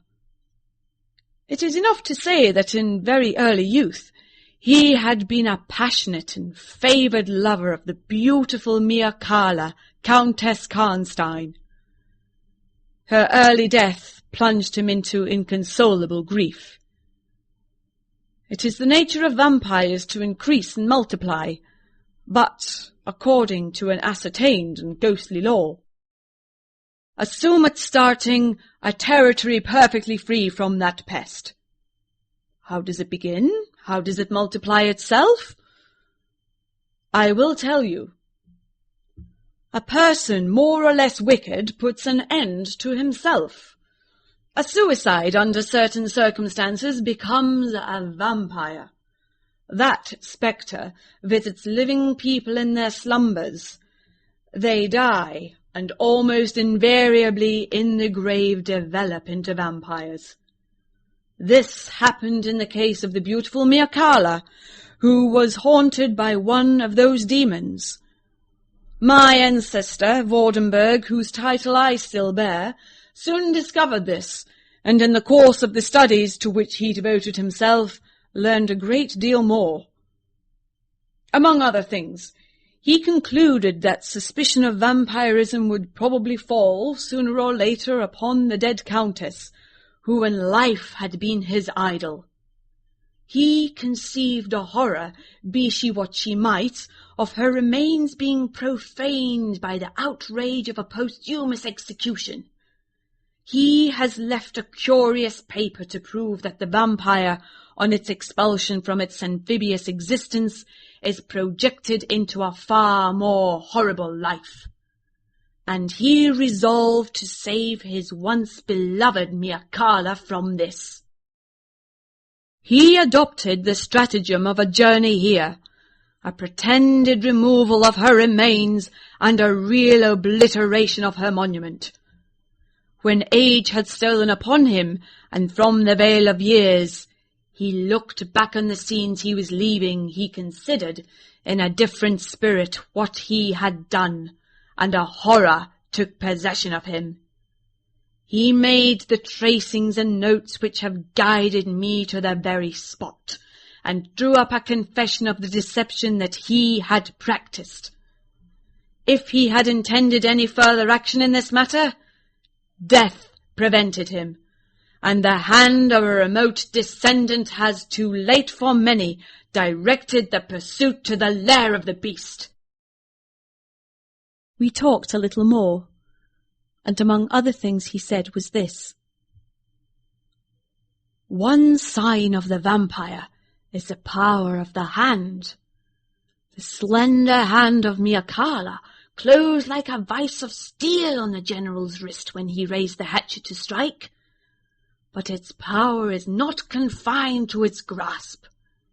It leaves a numbness in the limb it seizes, which is slowly, if ever, recovered from. The following spring, my father took me a tour through Italy. We remained away for more than a year. It was long before the terror of recent events subsided, and to this hour the image of Carmilla returns to memory with ambiguous alternations. Sometimes the playful, languid, beautiful girl. Sometimes the writhing fiend I saw in the ruined church. And often, from a reverie I have started, fancying I heard the light step of Carmilla at the drawing-room door.